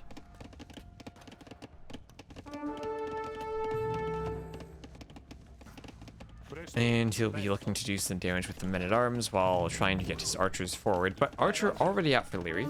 I know he likes trying this build out, the just 21 pop straight range. And using it as a counter to men-at-arms. The goal is that you start your archery range production earlier. So you can small wall to defend against the men-at-arms, and then you'll be ahead in archer numbers. It does put you at a disadvantage because you can't use the men-at-arms to push skirms away like we had seen in those earlier games, but it does mean that you have the larger ranged unit number, and especially since you're defending, it puts you in a position to defend. That is a very far away from your base blacksmith there, Leary. Really will need to keep those walls up and do something about that forward archer. The spear, not going to get a poke. Daniel sees that in time to pull it away. And fletching in that forward blacksmith from Leary. So very clean build here from Leary. Spanish not really having an eco bonus other than faster building buildings. Presto. Mande. Presto. And we'll start archering down the men-at-arms and the scout.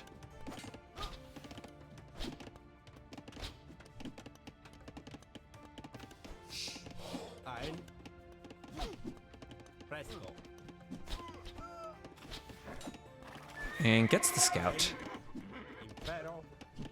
And gets some of the men-at-arms. So nice defense here from Leary. We know his archer micro is always on point. Doesn't even take the hit there. One shot from the men-at-arms and he goes down. And now Daniel will have to retreat as Leary doesn't even need to finish those walls on his lumber camp because he's cleaned the men-at-arms. And already has 10 farms out by about 14 minutes. So his eco's in a good spot. He has a 6-5 army lead, and he has a villager lead as Daniel had idled his TC while going for that quick early up into men-at-arms. Adding in a blacksmith now, but his gold is very exposed. And even the tiger is going to get involved and try to take out those archers. Will this Vil get that wall up in time? Archers take out the tiger, while at the same time, Leary is himself moving in. Daniel sees that and runs away from his gold while bringing the skirm over to defend. Using the TC, actually. Leary taking some TC fire there. And this Vil not going to get the wall up in time as Daniel is in. And going to pick her off. Here comes some skirms to fend that off. But for the moment, it looks like Daniel is successful in defending his base. Has to chase with a few Vils. Gets a bit of idle time there, but does an okay job securing the gold. Just needs to pull that one back so she doesn't die. And she dies. So there's 3 Vils that were on a deer out there. These are very much Vils you don't want to die because they're each carrying 35 food. You kill that, it's a Vil and 35 food, and down she goes. Oh, well, thanks, Huns Forever. I like the Rex because we can kind of speed up through parts of them sometimes.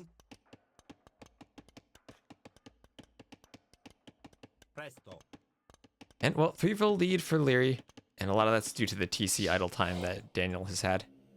Makes me feel good about myself, though, seeing, you know, even Leary has 36 seconds of TC idle time. Sí.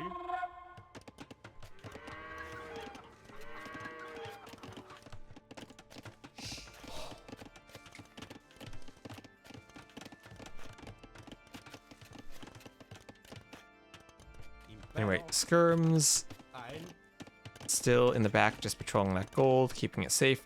Leary gonna run into a tiger with his archers. Mande. Rawr. Looks like he'll notice, go to the hill and pick it off, and we'll just speed up. He's gonna try to sneak some archers around the back of the back, as he's up first to the castle age. He actually gets the Vil. Daniel realized this was open and went to wall it, but Leary's there in time, and his archers will have to dance to avoid any arrows there. Did weaken that Vil. Could come back to haunt the Vil later. And Leary's up about a minute faster than Daniel.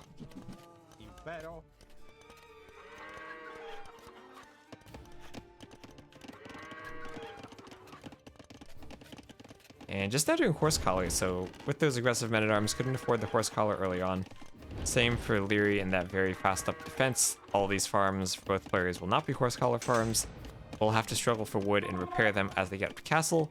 And Leary trying to build a gate. And a few skirms there. Another tiger ready to growl at some skirms if they get too close. And nope, looks like they're just gonna pass. Sí. Now forward Vil's there from Leary. Daniel probably is prepared for this. He probably has played Leary enough or watched enough games to know he likes to go for this forward siege workshop. Presto. And there's Bosaw, Elite Skirm, Bodkin. And the real question is, can Daniel find those Vils before they build the workshop? He has some archers there that he doesn't want to lose. He's got to keep an eye on his scouting, see if he sees the Vils. The Skirms are going to engage here. Oh, there's a Vil. He probably saw it. The Vil's going to go back, actually. Or they're just going to stand still. It has the Skirms from Daniel go down. And it's down before any upgrades. And Monastery. Oh, okay. Not going straight for the workshop, going instead for the Monastery. I guess worried about a potential night transition. Now, there's the Monastery and the workshop. Crossbow coming in for Daniel. He's going to try to sneak army around here to get into Leary's base. Leary is aware of that, already is sending his skirms down. He knows that Daniel doesn't have army there, so he's prepared to intercept this. And it looks like he eventually will be successful at doing so. Leary will send his Vils back, just now have one monastery, one workshop. Might not be intentional though, he's going to build a house. Probably doesn't want to spend all that walking time just to drop off a tiny bit of wood.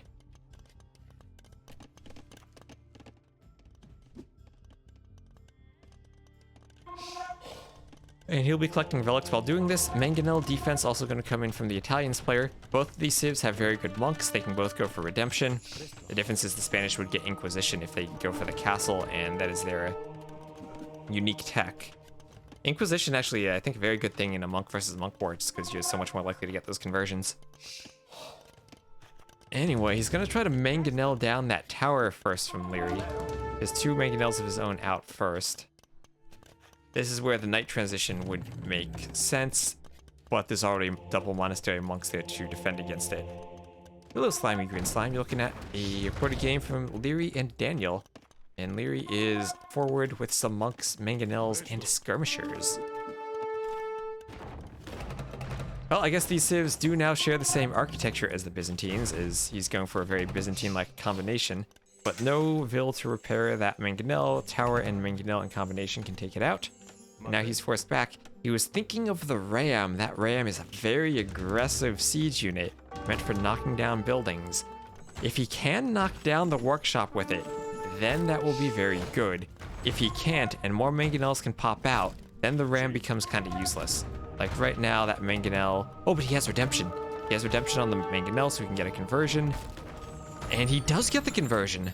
All right, remember, Mangonels can't garrison in the TC like other units could. Oh, not only does he get the conversion, he gets a monk. He's gonna try to come up and get a Mangonel shot on Vils, just take out their HP. Can't actually get them. Okay, wow. That was a very underwhelming Mangonel shot. 1 HP left. Presto. Now the ram is there, but doesn't repair the ram before sending it to the TC.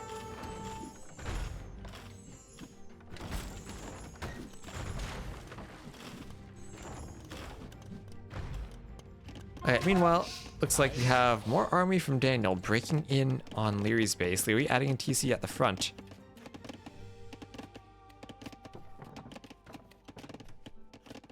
And he has to bring Vils away from those farms. Going to defend with some skirms. 2 very close TCs. Needs to be careful about this wood line though. That's 11 Vils who are very exposed.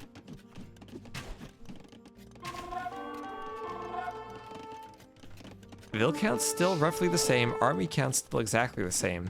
Feels like Leary has a bit more control with how he's forward on the map with the Mangonels. But Daniel also managing to be very, very annoying in the back of the space here. Leary might think about walling this just to get the crossbows trapped as they head to a hill. With the hill, they can attack downhill and try to break out. I think that actually matters. Let's check. That's 2 building, 2 melee, 5 pierce. So yeah, with 5 pierce, the extra crossbow attack will matter. Daniel has 1 TC. He does have 1 TC. And more idle TC time, but somehow not really falling behind in Vils. Top 3 age players? Like as in who is the best right now, or who are my 3 favorite players?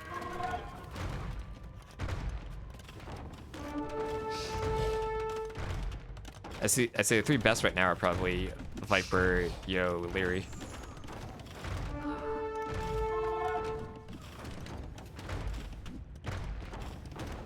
And can he get a Mangonel shot on the light cav?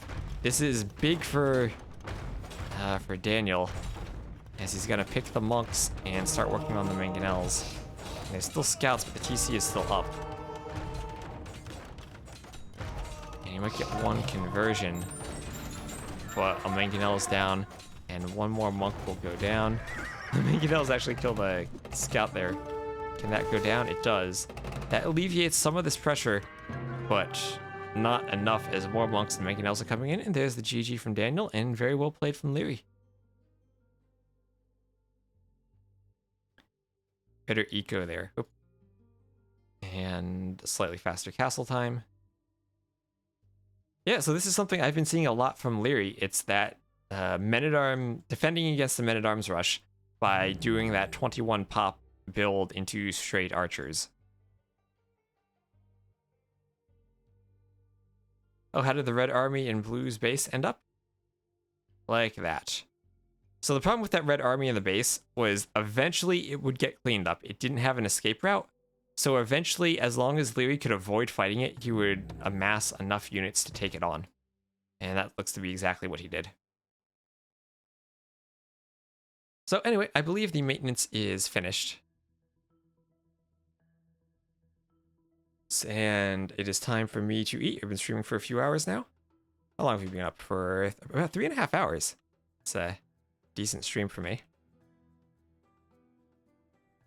And I'll look at Twitch. Hopefully this week I'll have some time for editing some more YouTube stuff.